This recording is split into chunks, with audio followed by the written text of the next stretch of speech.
अगडभम अगडभम भजोड मारो अगडभम भजोड मारो नाचे सदा शिव जगत गुरु नाचे नाचे सदा शिव जगत गुरु अगडभम भजोड मारो अगडभम भजोड मारो नाचे सदा शिव जगत गुरु नाचे नाचे सदा शिव जगत गुरु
गुरुर्विष्णु गुरुर्देवो महेश्वर गुरुः साक्षात् परब्रह्म तस्मै श्री गुरवे नमः। नारायण समारंभां शंकराचार्य मध्यमाम् अस्मदाचार्य पर्यन्तां వందే గురు పరంపరా. ఏనాడేమో భగవత్పదాబ్జములను ఎంతే పట్టుకొన్నారమో, ఆనాడే చరితార్థ జన్ములము మేమైనారము. ఎట్లేని బావు నీ దృష్టి పడను త్యజింపవు, ఎటులను పోనీక ప్రేమించి సుజ్ఞానం బీగల సత్యమూర్తివి కదా. కాళీ ప్రసాద ప్రభు.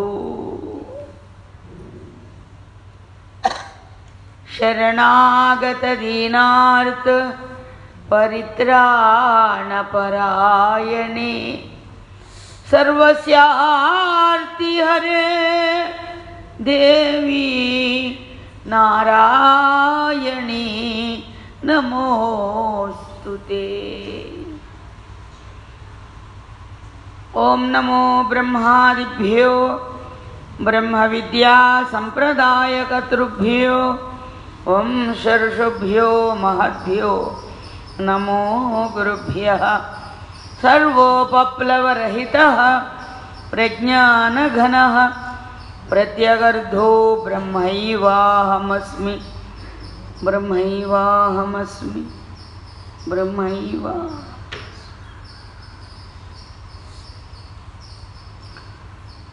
ఓం శ్రీ గురుభ్యో నమః.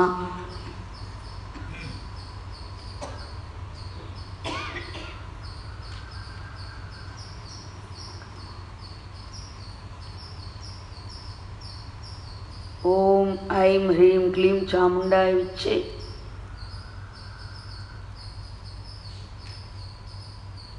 ఓం శ్రీ మహిషాసురమర్దిన్యై నమః. సర్వేభ్యో మహాభక్తేభ్యో నమః.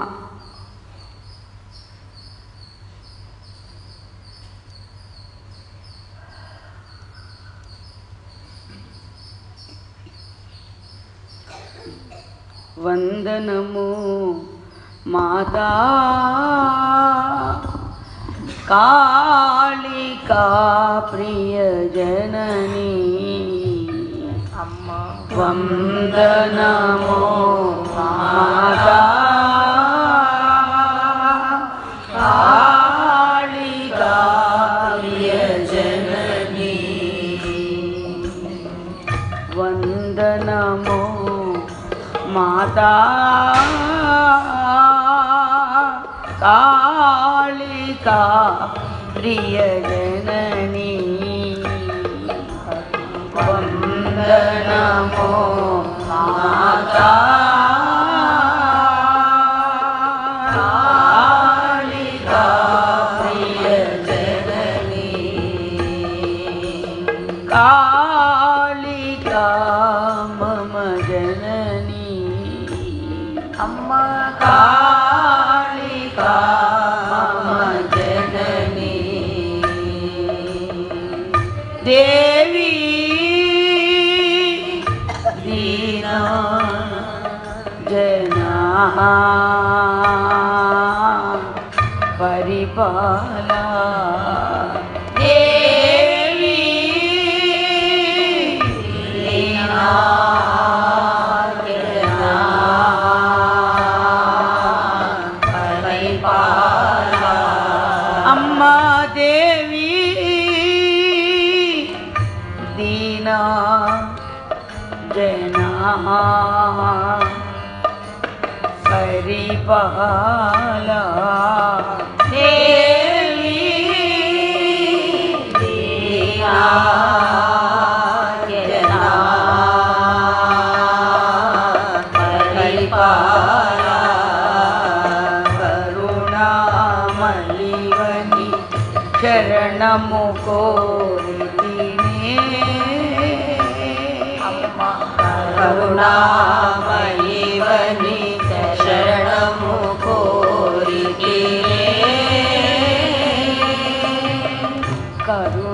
కరుణామయీవని శరణము కోరితినే కరుణామయీవని శరణము కోరితినే ప్రఫుల్లవదన ప్రశాంతి సదన ప్రసన్నవగుమా ప్రఫుల్లవదన శాంతి సదనా ప్రసన్నవగుమా ప్రఫుల్లవదన ప్రశాంతి సదన ప్రసన్నవగుమా ప్రఫుల్లవదన శాంతి సదనా ప్రసన్నవగుమా వందనమో మాతా కాళికా ప్రియజననీ వందనమో మాతా కాళికా ప్రియజననీ నీ కను సన్నలలో ఈ లోకము మొదలవునే అమ్మా నీ కను సన్నలలో ఈ లోకము మొదలగునే నీ కను సన్నలలో ఈ లోకము మొదలవునే అమ్మా నీ కను సన్నలలో ఈ లోకము మొదలగునే కనుదమ్ముల కాంతులలో కళకళలాడుచు మనునే కనుదమ్ముల కాంతులలో కళకళలాడుచు మనునే కనుదమ్ముల కాంతులలో కళకళలాడుచు మనునే కనుదమ్ముల కాంతులలో కళకళలాడుచు మనునే నీ కనుబముడిలో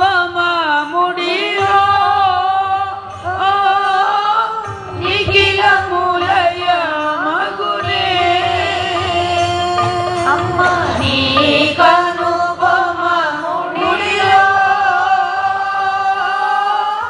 నిఖిలములయ మగునే నీ కనుబముడిలో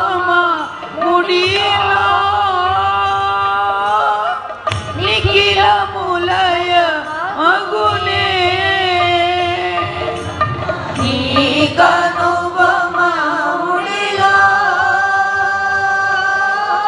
నిఖిలములయ మగునే పరమ పావని నత జనావని ప్రళయకారిణి పరమ పావని నత జనావని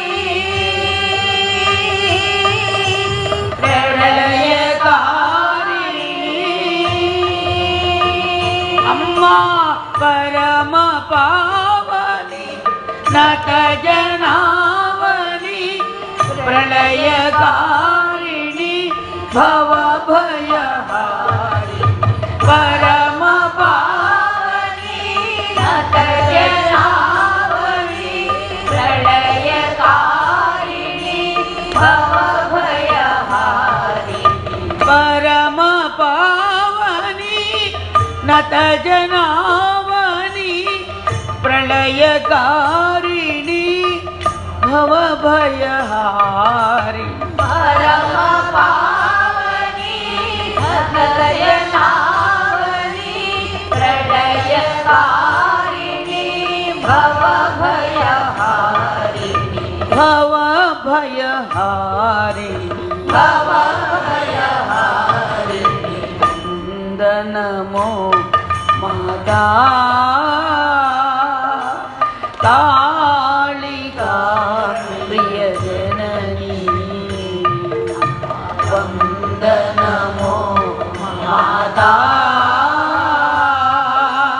కాళికా ప్రియజననీ దేవి దీనాజనా పరిపాలా దేవి దీనాజనా పరిపాలా దేవి దీనాజనా పరిపాలా దేవి దీనాజనా పరిపాలా కరుణామయివని శరణము కోరితినే అమ్మ కరుణామయివని శరణము కోరితినే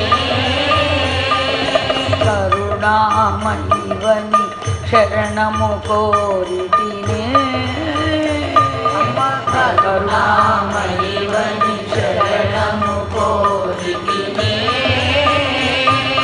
ప్రఫుల్లవదన ప్రశాంతి సదన ప్రసన్నవగుమ ప్రఫుల్లవదన ప్రశాంతి సదన ప్రసన్న భగుమా వందనమో మాతా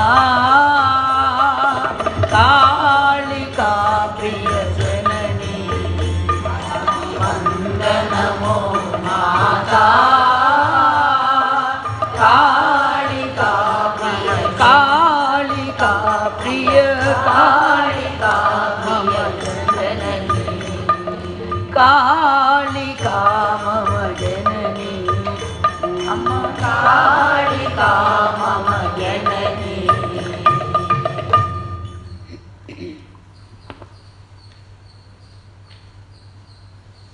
శరణాగత దీనార్త పరిత్రాణపరాయణి సర్వస్య ఆర్తిహరే దేవి నారాయణి నమోస్తుతే. శరణు పొందగానే ఆర్తిని పాపేది, శరణు పొందగానే ఆర్తిని పాపే తల్లి. అమ్మ మహిషాసుర మర్దిని. ఈరోజు మనం జరుపుకుంటున్నటువంటి ఈరోజు పండగ ఏది అంటే మహిషాసుర మర్దిని. సృష్టి అంతా అమ్మే చేసింది, ఆది పరాశక్తి చేసింది, ఆమె వల్లనే జరిగింది. ఎందుకంటే ఆమె అన్నిటినీ ఆమె సృష్టిస్తుందా అంటే సృష్టించగలదు. కానీ ఆయా అవతారాలకి కొంతమందిని మళ్ళా నిర్దేశించి పెట్టింది అమ్మ. బ్రహ్మ విష్ణు మహేశ్వరుల్ని సృష్టించింది. సృష్టి స్థితి లయకారకులుగా వారిని నిర్ణయించిన తర్వాత సృష్టిలో అంతా సృష్టి జరిగింది, చాలా ఆనందంగా ఉంది. కానీ ఆనందాన్ని అంతవరకే ఉంచుతామా? ఎలా వస్తుంది? దానిలో మార్పులు చేర్పులు ఎప్పుడు వస్తున్నాయి? మనసు ఎప్పుడైతే వస్తుందో మెల్లగా మొదలవుతోంది. ఈ మనస్సు కూడా మొదలుపెట్టేది ఏ విధంగా మొదలవుతోంది? పూర్వజన్మ వాసనలను బట్టి ఈ జన్మలో మళ్ళా ఆయా వాసనలతోనే మనస్సు ప్రకటితమవుతుంది, మానవుడిగా ప్రకటితమవుతుంది. అదేంటండి, మహిషాసుర మర్దన నుంచి మహిషాసురుడి కోసం కదా ఇవాళ అవతారం ధరించింది, మరి మానవుల దగ్గరికి రావడం ఏంటి? మరి అక్కడే ఉంది గమ్మత్తంతా. సృష్టిలో వాళ్ళందరూ కూడా బాధలు పడలేక శరణు పొందితే ఎక్కడైతే అసుర ప్రవృత్తి ఉంటుందో ఆ అసురత్వాన్ని శిక్షించడం కోసం అమ్మ మళ్ళా ఆ అవతారాన్ని తీసుకోవాల్సి వచ్చింది. కానీ జాగ్రత్తగా పరిశీలిస్తే ఎంత భయంకరమైన అవతారమైనా చూడండి, ఉపాసన కలిగినటువంటి మనం కొంచెం ఉపాసన కలిగే గనక అమ్మని దర్శిస్తే ఒక పక్కన అమ్మ చేసేది అసుర సంహారమైనా కూడా మనకి మాత్రం ఒక అభయాన్ని ప్రసాదిస్తూ ఒక ఆనందంగా, ఒక హాయిగా, ఒక మందహాసమే. అక్కడ అమ్మ స్వరూపంలో మందహాసమే ఉంటుంది. నరసింహస్వామి దగ్గరికి వెళ్తున్నాం మనం. నరసింహోపాసన కూడా చాలా, ఏది కాళీ ఉపాసనలాగా నరసింహోపాసన కూడా చాలా భీకర ఉపాసన, గంభీరమే. కానీ ప్రహ్లాదుడికి ఏమయ్యాడండి నరసింహస్వామి? ప్రహ్లాదుడికి ఏమయ్యాడు? ప్రహ్లాదుడు ఏమైనా చలించాడా నరసింహస్వామిని చూసి? మరి ప్రహ్లాదుడు అంతా కూడా సాత్విక సంపద కదా. తను అన్ని విధాలా కూడా ఆ నారాయణమూర్తిని ఆనందంగా ఆ నారాయణుని దర్శించడం అప్పటి వరకు ఎప్పుడైనా చూశాడా నరసింహావతారాన్ని? మరి దర్శించగానే ఏమైనా పరిగెత్తుకుని వెళ్ళిపోయాడా ఎక్కడికన్నా? అక్కడేముంది? రూపం ఎట్లా ఉన్నా అందులోంచి తొణికిసలాడుతూ ఉంటుంది. ఏది అక్కడి వరకు చెప్పుకొచ్చా చూడండి, ప్రేమ ప్రేమ ప్రేమ, కళంకరహితమైన ప్రేమ. అది ఇక్కడ సత్య ప్రేమ, స్థిరమైనటువంటి ప్రేమ, అస్థిరమైనటువంటి జగత్తుకి ఆదుకునేటువంటి ప్రేమ.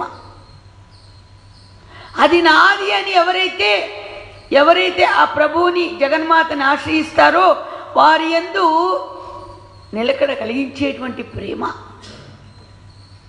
సర్వకాల సర్వావస్థల యందు కూడా మారినటువంటి ప్రేమ.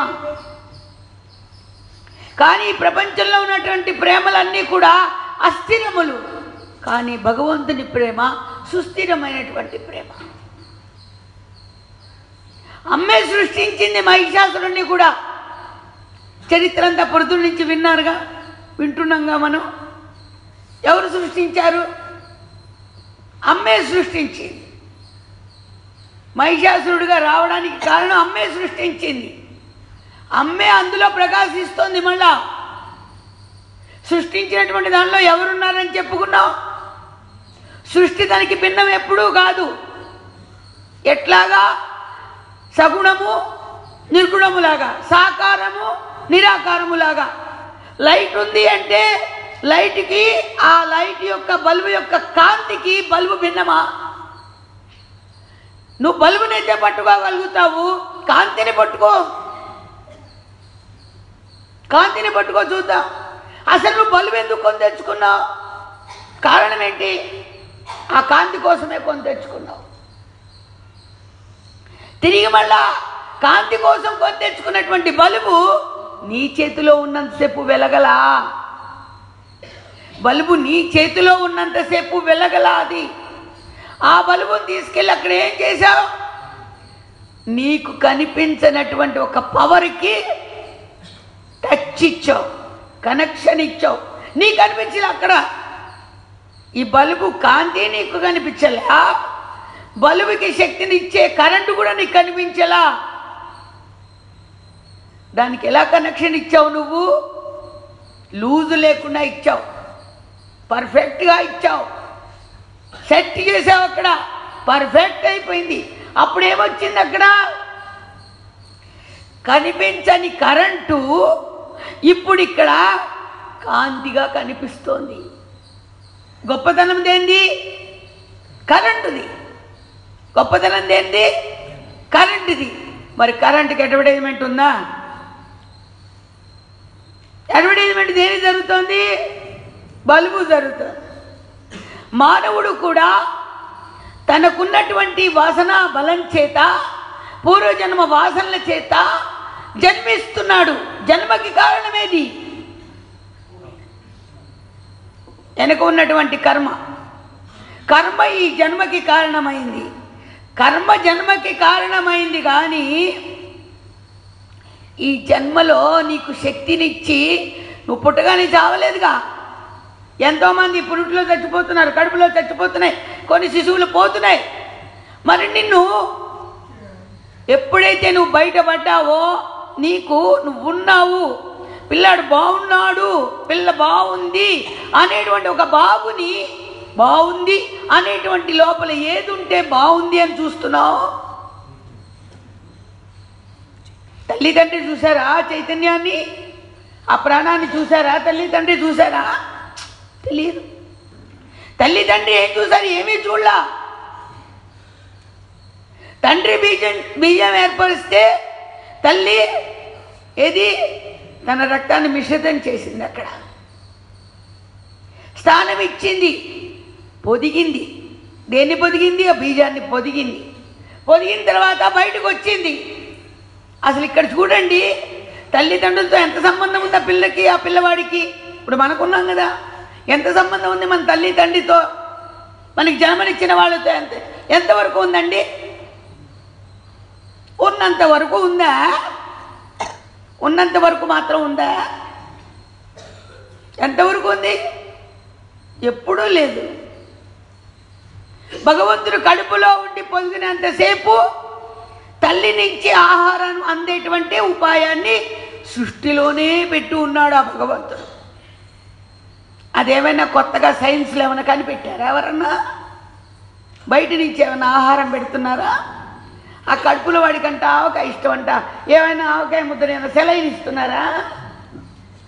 వాడు ఈ బయటికి రాడు, అక్కడే అయిపోతాడు. ఇవ్వలేరు ఎవరు? మరి ఎవరు ఆ కడుపులో ఉన్నప్పుడు ఎవరు ఆదుకున్నారు? ఎవరి ఆశ్రయం చేత ఆ పిండం బ్రతికి మళ్ళీ బయటపడి బట్ట కట్టింది? ఏది? దాన్ని ఎవరైనా చూపించగలరా? డాక్టర్లు చూపించగలరా? పోనీ చదువులు చూపిస్తాయా? వాటిని చూపించలేవు. భగవంతుడి సృష్టించిన తర్వాత ఇంకో ఇంతవరకు మనం పెరిగాం. మన అమ్మ నాన్న, అందరికీ అమ్మ నాన్నలు ఉన్నారు అంటే పూర్వం ఒకప్పుడు ఉన్నారు, ఇప్పుడు వాళ్ళు కూడా గతించిపోయారు. గతించిపోయినా వాళ్ళ దగ్గర ఉన్నా కూడా మనం ఏమైనా వాళ్ళ దగ్గర అంటిపెట్టుకు తిరుగుతున్నామా? ఏమైనా ఆధారమై ఉన్నదా? ఆ ఉన్న బంధం కూడా శిశువు బయటికి రాగానే కట్ చేయాలి కదా. శిశువు బయటికి రాగానే కట్ చేయాలి కదా. ఏంటి కట్ చేయాలి? ఇక్కడ పేగుబంధాన్ని కట్ చేస్తారు. పేగుబంధం కట్ చేసిన తర్వాత తల్లి కడుపుతో ఉన్నప్పుడు ఎంతో అనుకుంటుంది, అమ్మో భార్యాభర్త అనుకుంటాట, వదిలిపెట్టు, అమ్మో ఇంకా పుట్టాలే కానీ అస్సలు వదలొద్దు. లేదు, నీ పోలిక అంటే నా పోలిక, నా పోలిక అంటే నా పోలిక, అందరూ ఇద్దరు అనుకుంటూ ఉంటారు. కాబట్టి అసలు నేను వదిలిపెట్టినంటే నేను వదిలిపెట్టిన. ఎన్ని కళలండి, ఎన్ని మాటలు, ఎన్ని వెళ్ళిపోతూ ఉంటాయో. కన్న తర్వాత వదిలిపెట్టకుండా ఉంటే పని జరుగుతుందండి? ఒక పూట చూస్తుంది, 2 పూట చూస్తుంది, ఎన్ని గంటలు చూస్తుందండి? ఇంకో అప్పుడు వస్తుంది ఏది? ఆ వదిలిపెట్టేది అవసరార్థంగా అక్కడ విరాగం కొంతసేపు. ఏది? అవసరార్థంగా. ఎలాగా? నేను చూస్తుండాలే, నువ్వు వెళ్ళి కాస్త ఏదైనా టిఫిన్ అది తిండిరా అంటాడు ఆ తండ్రి. అంటే అది కూడా తల్లి తండ్రి మాత్రమే ఉంటాయి. లేకపోతే పక్కన ఆయాలో ఎవరో, మేము చూస్తుంటాలేమ్మా, నీ పిల్లని ఎవడో ఏం చేయడరే, నువ్వు వెళ్ళి కాస్త స్నానం అది చేసిరా అని పంపిస్తే ఏమైపోయింది ప్రేమంతా? నువ్వు వదిలిపెట్టను అనుకుంటారు కదా, ఏమైపోయింది అదంతా? పోనీ వదిలిపెట్టకుండా ఉండేట్టు కనుక భగవంతుడు సృష్టించాడు అనుకోండి, అప్పుడు తిరగని హాస్పిటల్ ఉండదు. డబ్బులు బాగుంటే ఈ హాస్పిటల్ కాదని ఆ హాస్పిటల్ కాదని ఈ హాస్పిటల్, లేకపోతే ఇక ఏది నెట్ అంతా వెతికేసి అందులో చిందరవందరంతా బుర్రలకి ఎక్కిచ్చేసుకొని భగవంతుడు ఒక మూల ఉంటాడు, తర్వాత గుర్తుకొస్తాడు, ముందు రాడు గుర్తుకి. ఇప్పుడు తిరిగి అప్పుడు వేసారి అప్పుడు భగవంతుడి దగ్గరికి వస్తుంటాడు. దేనికండి రావడం? వదిలిపెట్టమని అన్నారు కదా, ఇప్పుడు వదిలిపెట్టకుండానే ఉన్నాడు అక్కడ సంకదిక్కకుండా. మరి ఎందుకు భగవంతుడి దగ్గరికి వస్తున్నారు? ఆ శిశువులో వచ్చే పరివర్తన రావాలి. రాకపోతే నా పిల్లవాడు నా పిల్ల పెద్దదవదు, రేపు ఎట్లా ఎక్కడి వరకు ఆలోచిస్తారు? ఈ పెద్దాడివ్వాలి, అసలు ఏం చదువుతాడు, స్కూల్కి వెళ్తాడా ఏంటి? ఇప్పుడు చదువుకుంటేనే కదా ఉన్నదంతా.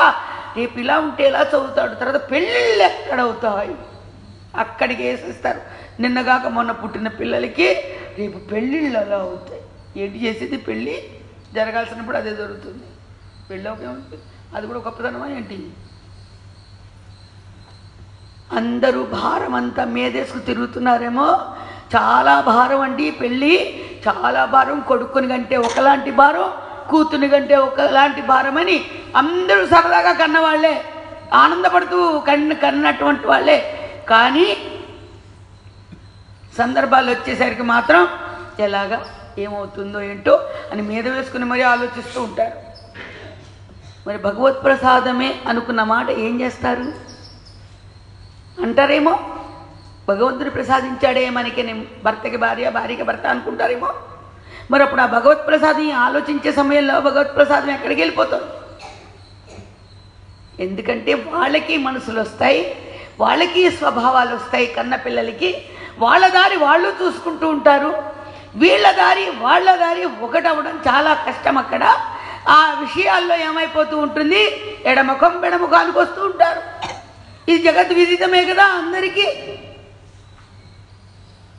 మరి ఈ అమ్మ ఏం చేస్తోంది? జగన్మాత ఏది గురుస్వరూపమైనటువంటి అమ్మ మన ఆలన పాలన దిక్కు అసలు ఏం చూస్తోందండి అంటే, లక్ష్యార్థాన్ని ప్రసాదించిన తర్వాత నువ్వు కూడా దాన్ని పొదగాలి. అది మాంస మజ్జ ఏది ఈ పేగులు వీటి మధ్య తల్లి ఆ బీజాన్ని కడుపులో పొదుగుతుంది. దాని ద్వారం ఎక్కడి నుంచి వస్తుంది? నీ అధోముఖం ద్వారా వెళ్తుంది పైకి, నీ కడుపులో కానీ మళ్ళీ బయటికి అధోముఖం ద్వారానే బయటకు వస్తుంది. మరి గురు శిక్షణలో గురువులు ప్రసాదించినటువంటి ఆ గురు ముఖస్థుగా మనకి ప్రసాదించినటువంటి లక్ష్యార్థము ఎక్కడ వేస్తున్నారు వారు? బీజాక్షర సంపుడీకరణతో నీ హృదయానికి వేస్తున్నారు.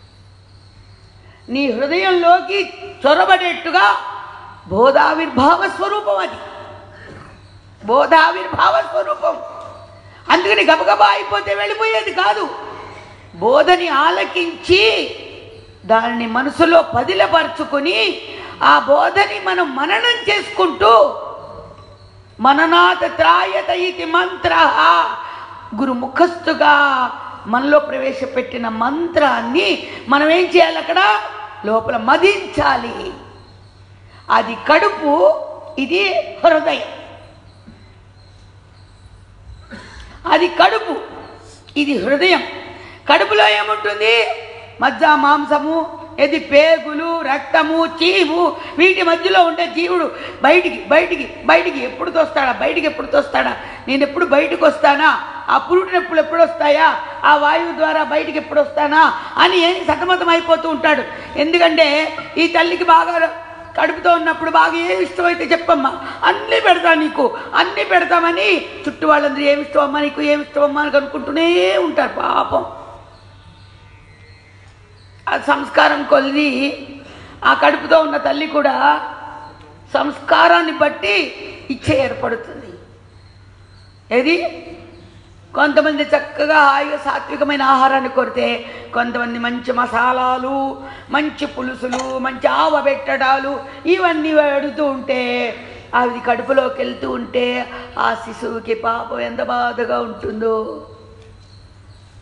దాని పెద్దలు ఏర్పరుస్తారు. మొదటి ముద్దన్నా కాస్త నెయ్యి ముద్ద తినమ్మా, ఆ లోపలున్న పిల్లవాడి కోసం అంటే ఆ పిల్లవాడి ముఖానికి కొంచెం ఇంత ముద్ద అన్నట్టుగా కాస్త ముద్ద మాత్రం నేతి ముద్ద తిని తత్వాంత శుభ్ర ఆవకాయ లాగిచ్చేస్తుంటారు. అంటే ముందు ముందేమో ఆ లోపల ఉన్న శిశువుకి, తత్తమ కుంభం అంతా వీళ్ళకి.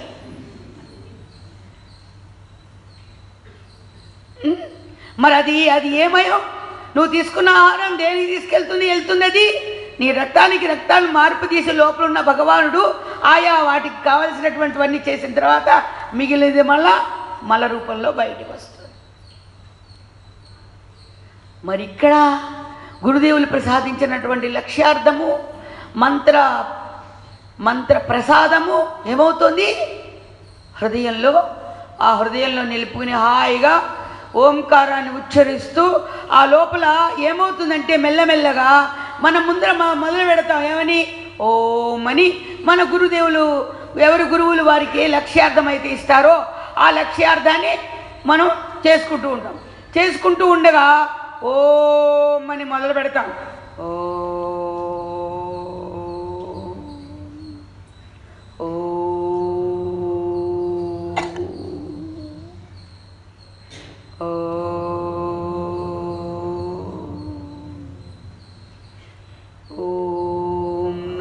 శివాయ ఓం నమః శివాయ ఓం నమః శివాయ అని మనం చేస్తూ ఉంటే ఆఖరికి కొంత సమయం ఏమవుతుందంటే ఓంకారం ఒకటే మిగిలిపోతుంది. ఎందుకంటే అక్కడ నువ్వు ఆ పరంధామని రూపంలోనే గనక నువ్వు ముద్ర వేసుకున్నావు అనుకోండి, ఆ రూపము నీకు మనసులో నిలబడింది. ఆ రూపం అంతా కూడా చెప్పలేము. ఆ రూపం అంతా ప్రసాదితం అవ్వచ్చు, ప్రసన్నం అవ్వచ్చు. ఇప్పుడే అనుకున్నాం ఇది ప్రసన్నం అన్నాం కదా, ప్రసన్నం అవ్వచ్చు, రూపం ప్రసన్నం అవ్వచ్చు.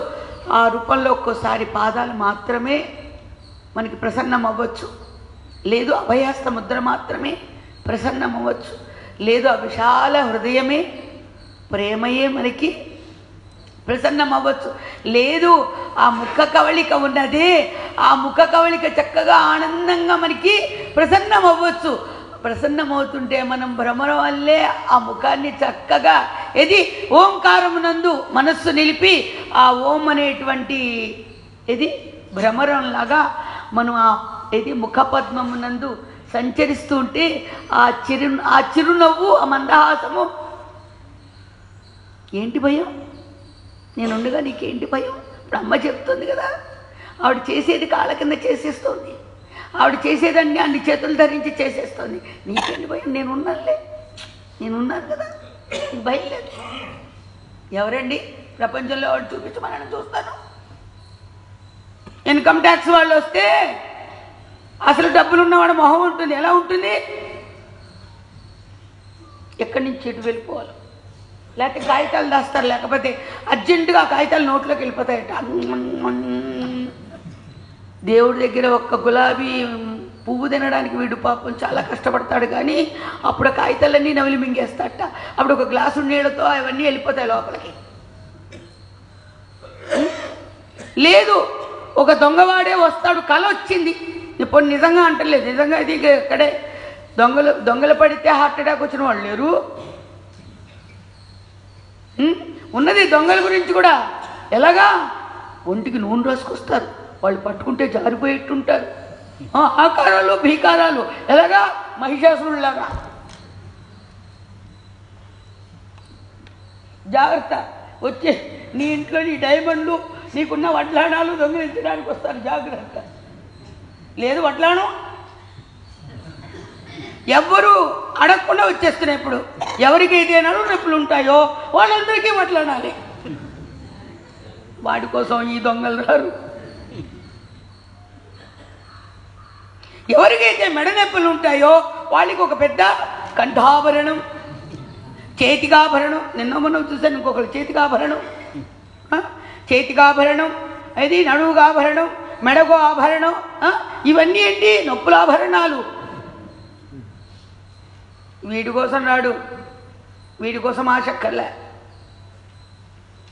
కొన్నాళ్ళు మాత్రమే అనుభవిస్తూ నాకున్నది నాకున్నది నాకున్నది నాకున్నది అని సిరి సంపదల మీద నాకున్నది నాకున్నది నాకున్నది నాకున్నది ఏదుంది? నాకున్నది నాకుతూ ఉంటారే. ఏది నాకున్నది అంతే. అది ఎక్కడున్నది? ఉన్నది. ఏంటి ఉన్నది? నువ్వు పోయేటప్పుడు ఏమొస్తుంది?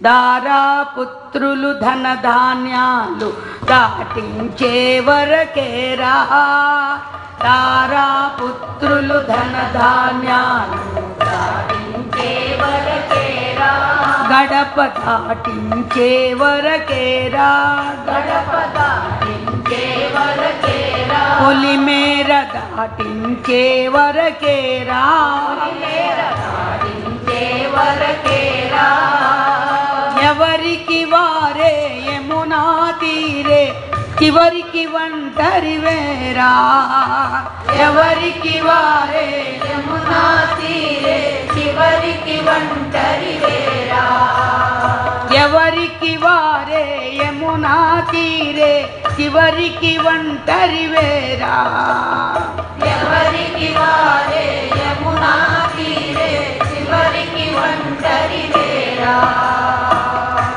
గురుపాద సేవా చూపించు త్రోవా, గురుపాద సేవా చూపించు త్రోవా, గురుపాద సేవా చూపించు త్రోవా, గురుపాద సేవా చూపించు త్రోవా, విడబోకు జీవా విడబోకు జీవా విడబోకు జీవా, విడబోకు జీవా, నిజమింతేరా జీవా ఇది కలయేరా, నిజమింతేరా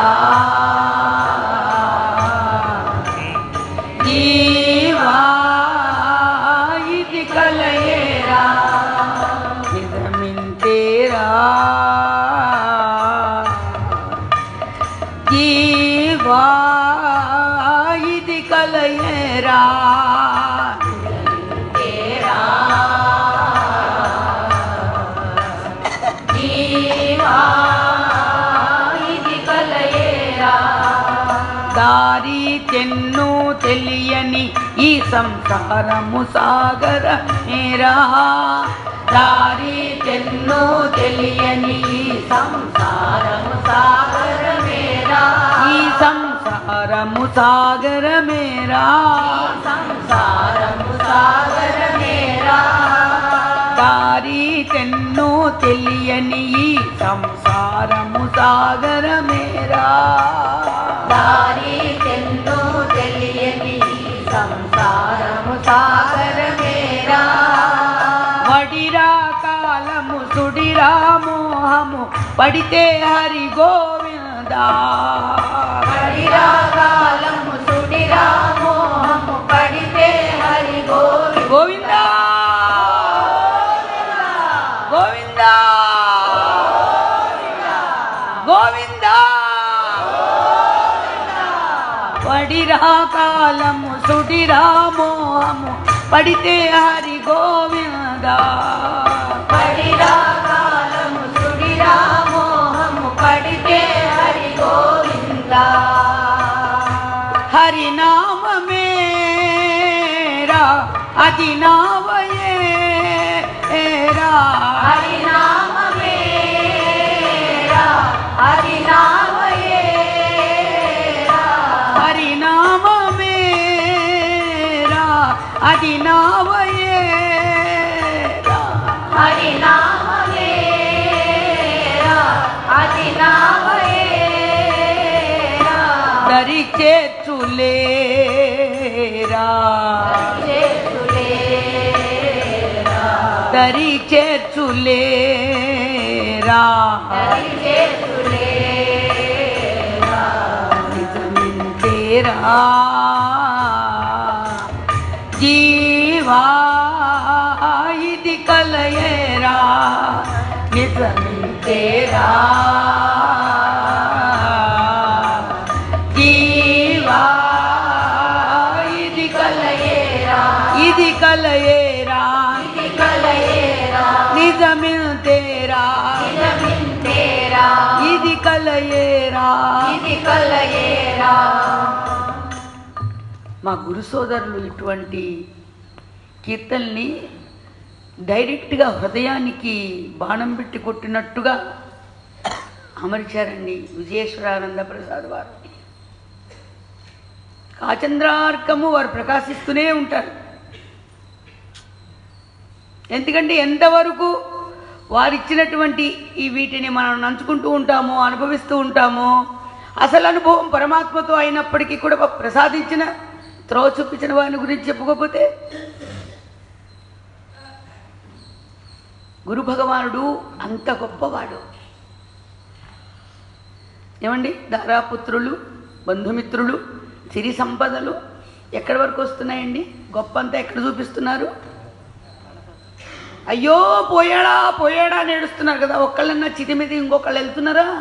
ఏడ్చే వాళ్ళలో చితి మీద ఒక్కడిని వదిలిపెట్టేసరికి ఇంత ఏడ్చే వాళ్ళలో ఒక్కడ వెళ్ళి నేను కూడా నీకు తోడొస్తాను చూడు తెలిసే వస్తున్నాను అని ధైర్యంగా వెళ్ళి ఎవరైనా పడుకోగలరా? అబ్బే, దాన్ని ఏమన్నారు? ఏమైనా కష్టాలు వచ్చినప్పుడు మాట్లాడుకుంటూ ఉంటారు. ఏని శ్మశాన వైరాగ్యం, పురాణ వైరాగ్యం, ప్రసూతి వైరాగ్యం అని వైరాగ్యాల్లో కూడా 3 రకాలు. పురాణ వైరాగ్యం అంటే ఏంటి? చెప్పుకుంటున్న సేపు అంతే కదా, మరి ఎవరైనా అంతే కదా, సత్యం అంతే, కరెక్టు. కానీ సీటు కూడా లేవదు, ఇంకా సీటు కూడా మనం ఇక్కడి నుంచి లేవం. భగవంతుడే తస్మాత్ తడిదాభ మాత్రం అన్నప్పుడు మాయ నేను మాత్రం ఊరుకుంటానా?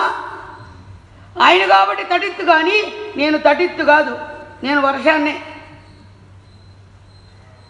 ఏది నువ్వు ఉన్నది మాయా ప్రపంచంలోనే, నువ్వు మర్చిపోతే ఎట్లా? అందుకో నువ్వు మాయా ప్రపంచంలో ఉన్నావు. ఈ చుట్టూ ప్రపంచం కనిపిస్తోంది, నీకు ఫలానా ఫలానేటువంటి వ్యక్తులు తెలుస్తున్నారు, రంగులు తెలుస్తున్నాయి. ఇందా చెప్పారు కదా, రంగులు తెలుస్తున్నాయి, పెద్ద చిన్న తెలుస్తున్నారు, నలుపు తెలుపు తెలుస్తున్నారు నీకు. ఏది లింగభేదం తెలుస్తోంది నీకు. ఎందుకని? విషయాదులు ఉన్నంత వరకు, విషయాదుల దృష్టి ఉన్నంత వరకు లింగము భేదము ఉండాల్సిందే. ఎప్పుడైతే అక్కడికి విషయాదుల యందు నీకు దృష్టి లేకుండా అది హరించిపోయిందో అప్పుడు నువ్వు అందరిలో ఉన్నా కూడా నపుంసకుడివే. ఎందులో ఉంటే మాత్రం ఎందుకు? జడవాల్సిన పనేముంది అక్కడ? మనం విశ్వనాథుడితో ఉన్నాం, విశ్వమయమైనటువంటి తత్వంతో ఉన్నాం. విశ్వమైన తత్వమే మన జీవితమై ఉన్నది, నడిపిస్తోంది అంతే. దానికి లొంగాల్సిన అవసరం ఏముంది? అందుకని శ్మశాన వైరాగ్యం, అయ్యో అంతేనండి, ఎవరైనా అంతే కదా. 3 గాంధీలు అలా వెళ్ళిపోయారు పాపం, చెప్పకుండా సడన్గా వెళ్ళిపోయారు కదా. 3 గాంధీలు వెళ్ళిపోయారు, మనం మాత్రం చూస్తున్నామా? ఎప్పుడప్పుడు వెళ్ళిపోయే వాళ్ళమే అని వదిలిపెడుతున్నామా? తిరిగి వచ్చి ఆ డిపాజిట్లో ఎంత ఉందంటాం, దానికి ఇంట్రెస్ట్ ఎంత వస్తుంది, దీనికంటే మనం వడ్డీకి ఇస్తే బాగుంటుందేమో. పక్కవాడు అంటాడు, డిపాజిట్ అయితే ఇంకా బ్యాంకు వాళ్ళది ఉంటుందండి, మీరు వడ్డీకి ఆశపడి 4 రూపాయలు వడ్డీ 8 రూపాయలు వడ్డీకి ఇస్తారనుకోండి, మీరు అసలే రాదేమో, మీకు చూసుకోండి. ఇప్పుడు అవుతున్నాయి కదా, చాలామందికి అవుతున్నాయి కదా. వడ్డీ రేట్లు బాగానే ఉంటాయి, కానీ అసలు దాని నుంచి ఏమన్నా వస్తే కదా అది ఉండేది. ఇవ్వడం అయితే చాలా, తీసుకోవడానికి చాలా ప్రేమగా వస్తారు. తర్వాత చిలకలపూడి బంగారం గురించి మాట్లాడుకున్నానే, ఎలా ఉంటారు? మొహం చాటేస్తారు. మొహం ఎందుకు చాటేస్తారు? కనిపిస్తే ఎక్కడ అడుగుతారో అని. ఒకవేళ అడిగితే ఏం చెప్తారు? నాకు ఎవరైనా సరదానా ఇవ్వకుండా ఉండడానికి? మాకు బోలని కష్టాలు ఉన్నాయ్యా, మా కష్టాలను ఒకసారి తలుచుకో. ఇచ్చినప్పుడు తీసుకున్నప్పుడు అంతా అప్పుడు వీరుడు సూర్యుడు చంద్రుడు అబ్బో. అందుకని దానికంటే అందుకనేమన్నారు? అంత్యనిష్ఠురం కన్నా ఆది నిష్ఠురమే మెరుగు అన్నారు. ఇలాంటి చోట ఏమన్నారు? అంత్యనిష్ఠురం కంటే ఆది నిష్ఠురమే, అంటే ముందు చూపు చూసి ఇప్పుడే జాగ్రత్త పడాలి. మరి ఇవన్నీ ఏమైపోతున్నాయి? ఇవన్నీ మన జీవితానికి ఎంతవరకు వస్తున్నాయి? ఉన్నవి అనేవి ఎంతవరకు ఉంటాయి? ఇందులో ప్రాణం ఉన్నంత వరకు కూడా అవి ఉంటాయో ఉండవో మనకి తెలియదు. ఎంతమంది బాధపట్టలేదు ఇప్పుడు ఉన్నవి పోగొట్టుకొని స్థలాలు ఆక్రమించేసి ఎన్ని రకాల ఉపాయాలు పోవడానికి. ఉంచుకునేది తక్కువ, పోయేది ఎక్కువ. ఇప్పుడు జీవితంలో కూడా ఉంచుకునేది, ఉండేది, నీదైనది నీకెంత, నువ్వు పోగొట్టుకున్న జీవితం ఎంత, నీ లైఫ్లో నువ్వెంత పోగొట్టుకుంటున్నావు, జీవితంలో ఎన్ని సంవత్సరాలు గడిచిపోయినాయి, ఇంతవరకు ఇన్ని సంవత్సరాలు గడిచిపోయినాయే అని ఎవరైనా జాలిదలిచే వాళ్ళు ఉన్నారా నీ మీద? ఎవ్వరికి లే, ఒక్క గురుదేవుడికి తప్ప. నీకు నేను కాకపోతే ఎవరు చెప్తారు? పిచ్చివాడు, పాపం. మీకు నేను పెట్టకపోతే ఎవరు పెడతారు అని ప్రసాదాన్ని పెడుతుండేవారు స్వామివారు. కనిపించే ప్రసాదమే, కానీ వెనక ఉంది దాని అనుగ్రహం. ఎంత ప్రేమ అది, ఎంతో ప్రేమ. అది అలౌకికమైనటువంటి ప్రేమ, లోకంలో దొరికేటువంటి ప్రేమ కాదు, ఒక అలౌకికమైన ప్రేమ. అందుకని అందరికీ ముద్రలాగా పడిపోతుంది. అటువంటి ముద్రని రంగరించి బోధ స్వరూపంలో మనందరికీ కూడా లక్ష్యార్థం ఇచ్చినప్పుడు అది మంత్రాన్ని ఎలా అనుష్ఠానం చేయాలి అంటే పొదగాలి. ఏది మంత్రానుష్ఠానాన్ని అది హాయిగా మనసులో అన్నిటినీ మరిచి నువ్వు ధ్యానం చేసుకునేటువంటి తీరులో అది. అందుకనే దానికి ఏమంటారంటే 41 రోజు చేస్తే చాలా అండి. ఏంటి చాలేది? నీ జీవితానికి దీక్ష. నువ్వు ఎంత చేస్తే అంత ఉంటుంది. ఇప్పుడు చదువులకే ఫుల్ స్టాప్ ఉందా చెప్పండి? చదువులకి ఏమైనా ఫుల్ స్టాప్ ఉందా చెప్పండి? ఇక చాలే, ఎందుకు వచ్చిన చదువు, మాయ చదువు అనుకుంటే తప్ప నువ్వెంత చదువుకుంటే ఇంకా పుస్తకాలు, ఇంకా క్వాలిఫికేషన్స్ చాలా ఉన్నాయి. ఆ వెనకాల వస్తున్నాయి, పెద్ద చిట్టా వస్తుంది చూడు, ఏదో ఎంఏ, ఎంఫిల్, పిహెచ్డి, ఎల్ఎల్బి, అన్నిటికీ డిలేట్ అంట. ఇగో డబుల్ ఎంఏ, ఇదిగో మన రేపు వెళ్ళినప్పుడు సార్ డబుల్ ఎంఏ మనం చెప్తే కానీ తెలీదు. ఇలాంటి చదువులు ఎన్నెన్నో ఉన్నాయి చదువుకోవడానికి. మరి దానికి ఫుల్ స్టాప్ లేనప్పుడు మరి దీనికో నువ్వు చెయ్యి అంతే. నువ్వు ధ్యానం అనేటువంటి ప్రక్రియలో ముక్కు మూసుకొని కూర్చోవడం కాదు, కొంత సమయం మాత్రమే ధ్యానానికి చక్కగా వినియోగించు. తర్వాత నీ సహజస్థితమైనటువంటిది ధ్యానము నీ రూపమై ఉన్నది. నా ప్రభు నన్ను నడిపిస్తున్నాడు, ప్రభు నా చేత ఇదిగో అని నీకు భేద దృష్టి లేకుండా ఎక్కడ ధర్మ ప్రవర్తనతో నువ్వు ప్రవర్తించాలో ధర్మాన్ని గుర్తించి నువ్వు ప్రవర్తించు. ధర్మాన్ని గుర్తించి నువ్వు ప్రవర్తిస్తే సత్యము నీ సొత్తు అవుతుంది. సత్యము నీ సొత్తు అవుతుంది. సత్యం అనుభవించేది, ధర్మము ఆచరించేది. ఎందుకంటే ధర్మము కొన్ని శాస్త్ర ప్రకారం వెళితే ధర్మము కొన్ని విషయాల దగ్గర మారుతూ ఉంటుంది, మారుతూ ఉండొచ్చు.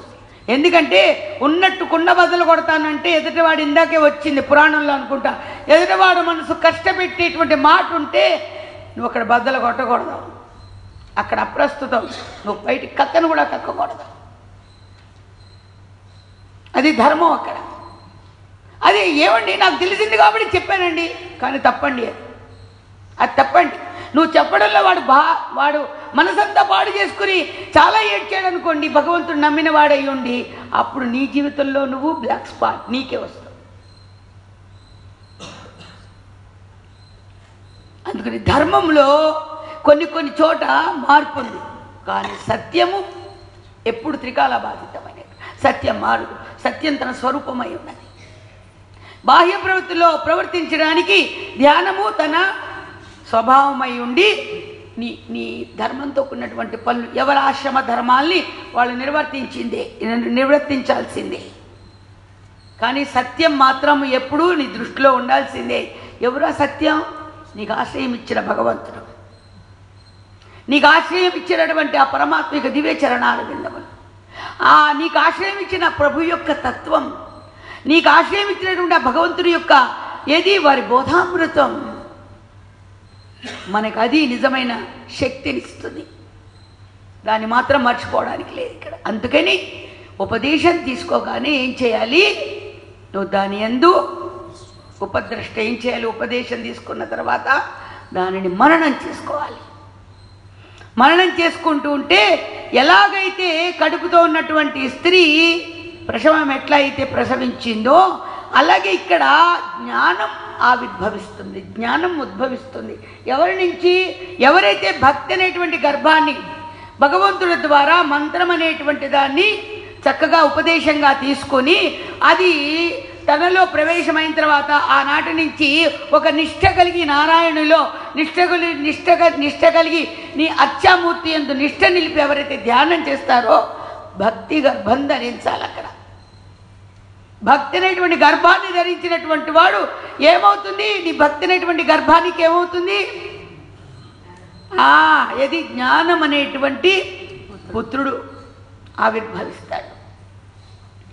శారీరక సంబంధం లేదు అక్కడ. దేనితో సంబంధం ఉంది? నీ మానసిక సంబంధం ఉన్నది. మానసిక సంబంధం ఉన్నది.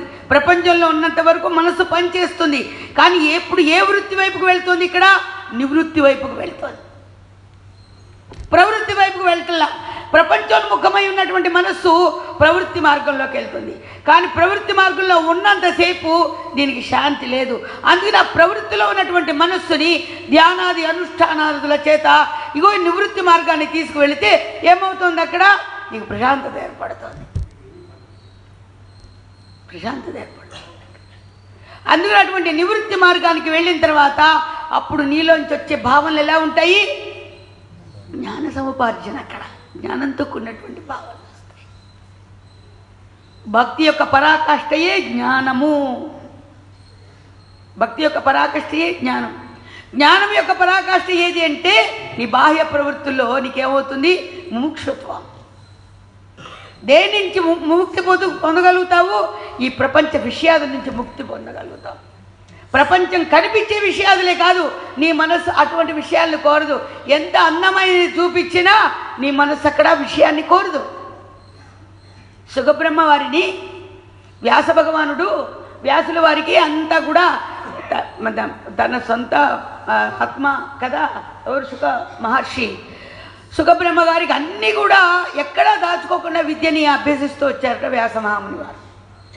వస్తూ ఉంటే కానీ ఇక్కడ ఏంటంటే ఇంకా ఏదో ఉంది, ఇంకా ఏదో ఉంది, ఇంకా ఏదో ఉంది, ఇంకా ఏదో ఉంది అనేటువంటిది తండ్రి గారు అవ్వడం చేత అక్కడ బోధ చెప్పిన తర్వాత ఇంకా తండ్రి ఇంకా ఇంకా అంటున్నట్ట. అంటే కొంత శిక్షణ కోసం ఇప్పుడు గురుపాదం కావాలి అక్కడ. అందుకని ఇంకా అంటుంటే వ్యాసమహాముని అన్నారట, నువ్వు భూలోకానికి వెళ్ళి అక్కడ జనక మహారాజును ఉన్నారు, ఆయన మహాజ్ఞాని, వెళ్ళి వారి దగ్గరికి వెళ్ళి కనుక్కుండ్రా అని చెప్పి పంపించారట. ఇప్పుడు అందుకని ఏంటంటే ఒకే చోట ఉంటే వచ్చేది కాదు, తిరిగినంత మాత్రం చేత పోయేది కాదు. అది గుర్తుంచుకోండి. ఒకే చోట ఉండేది కాదు, తిరిగిన మాత్రం చేత పోయేది కాదు. ఈ ఒక్క చోట ఉన్న వాడికి ఎక్కడైతే నిలబడుతుందో ఎన్ని చోట్ల తిరిగినా ఉన్నది ఒక్కటే తప్ప ఇన్ని ఉండదు. అలాగే ఎంత తిరిగినా కూడా ఎవరి మనసు అయితే ఒకే చోట ఉంటుందో ఆయన ఎక్కడ ఉన్నా ఒక్క చోట ఉన్నా ఆ మనస్సు ఆ భగవదర్పితంగానే ఉంటుంది, పథ్యంగానే ఉంటుంది. ఔపత్యం చేయరు అక్కడ. ఎందుకంటే ఆస్కారం లేదు అక్కడ, దృష్టి లేదు వాళ్ళకి. జనక మహారాజు వారి దగ్గరికి ప్రయాణం చేసి వచ్చాట. వచ్చి రాగానే ద్వారపాలకుల దగ్గర అక్కడ మళ్ళా అక్కడ ఇది సుఖబ్రహ్మ గారు అక్కడ ఏమీ తక్కువ చేయలే.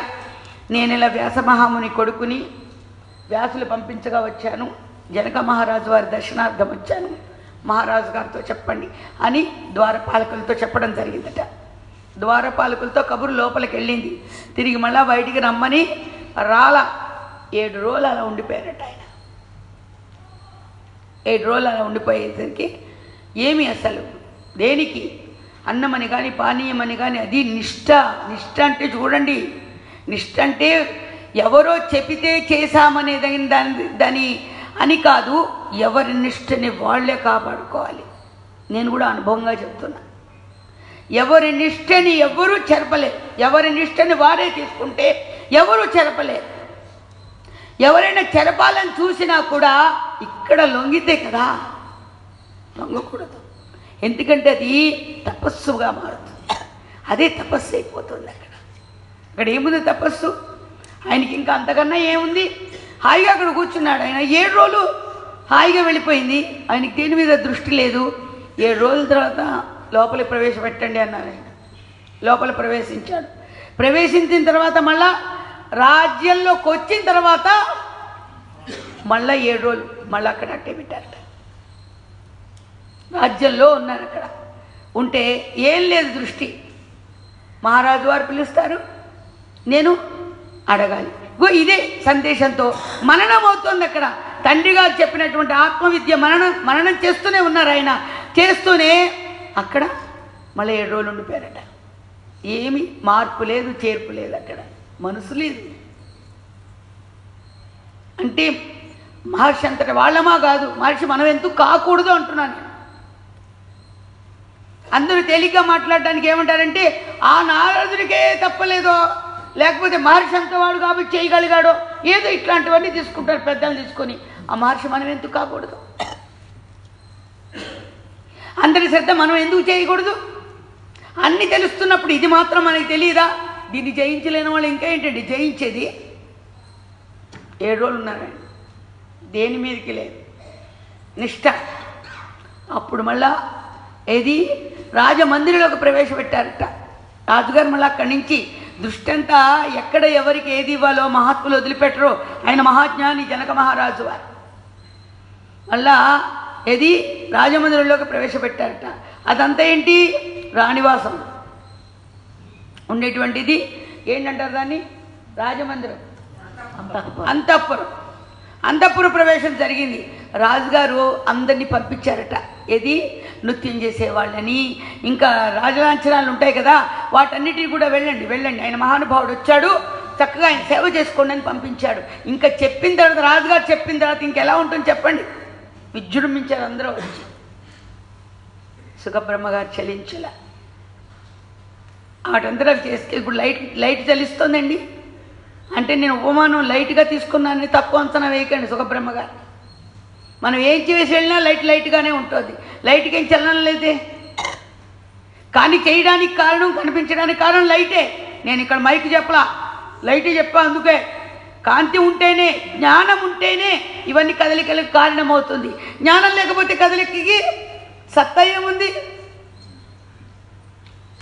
రాజ అంతఃపురంలో అందరూ నృత్యము, కళలు, అన్ని రకాలు ఆహార పదార్థాలు ఒక్కడేంటి మరి ఎన్నెన్నో రకరకాలైనటువంటివన్నీ ఇస్తున్నా, పానీయాలు ఇస్తున్నా, ఏం చేస్తున్నా ఆయనకి అస్సలేమి వేటి మీద దృష్టి లేదు. విచారణలోనే ఆయనకి సమాధానం దొరికిందటండి. అప్పుడు మహారాజు వారు పిలిచారట. పిలిచి మహాశయ అని వారికి ఉన్నతాసనం ఇచ్చి, వారు చేసే సపర్యలు చేసి, స్వామి తమరి రాక మహారాజా, నేను ఒక విషయాన్ని కనుక్కుందామని వచ్చాను, కానీ అదంతా కూడా నాకు అర్థమైపోయింది. నాకు ఇలా పంపించడం చేత నాకు అదంతా కూడా నాకు మనసుకి లేకుండా నాకు అనుభూతమైనది అదంతా అని ఇద్దరు కూడా చక్కగా ఇష్టాగోష్ఠి చేసుకున్నారు. ఏంటిది ఇష్టాగోష్ఠి? తత్వగోష్ఠి చేసుకున్నారు వాళ్ళు. అక్కడ తెలుసుకునేది ఒకటి, తెలియబడేది ఒకటి, తెలుసుకోవాల్సింది ఒకటి, ఏం లేదు అక్కడ. ఒకటే ఉంది అక్కడ. అందరి స్థితిని పొందారు. ఇప్పుడు మనమేంటి ఇక్కడ? ఒకసారిగో జ్ఞానం అనేటువంటిది ఎప్పుడైతే మన అనుష్ఠానం, ఉపాసన ద్వారా వస్తుందో, జ్ఞానానికి ఏది మారుపేరేంటి? ప్రపంచంలో సంచరించే విషయాల్లో వైరాగ్యం అలవడుతుంది మనకి. ఏది ఎంతవరకు ఉంటామో, ఏది ఎంతవరకు కావాలో అంతవరకే భగవంతుడు మన చేత చేస్తూ ఉంటాడు.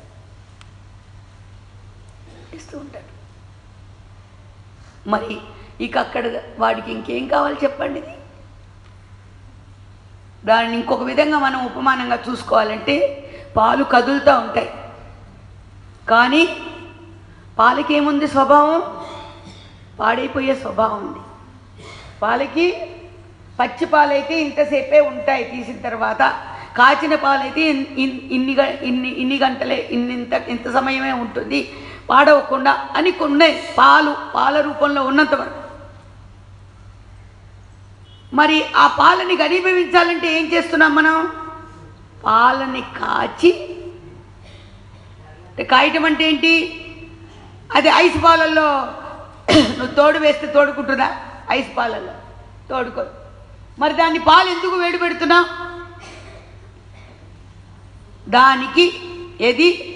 దానికి ఆ వేసేటువంటి తోడుకి ఎంతవరకు దానికి సహకరించాలో అంతవరకు ఆ పాలని అతిగాను అక్కర్లేదు, అసలు లేకుండాను కాకుండా కావలసినంత వేడిలో మనం తోడు చుక్క వేస్తున్నాం.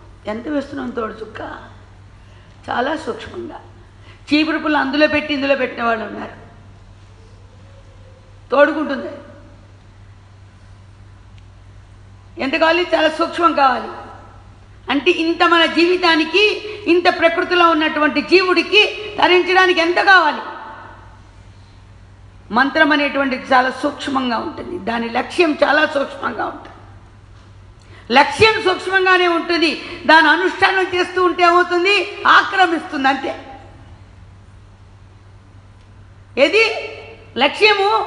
నువ్వు సాధన చేయగా ఉపాసన ద్వారా ఏమవుతుంది? అది ఆక్రమిస్తుంది, నీదంటూ లేకుండా చేస్తుంది. అక్కడ పాలకి తావు లేదు తోడు పెట్టిన తర్వాత. నేను ఒక పక్కన పాలుంచుకుంటాను, ఒక పక్కన నువ్వేమో పెరుగు తోడు పెట్టుకో అని ఒకే గిన్నెలో ఉంటే సగం పాలు సగం పెరుగు ఉంటుందండి?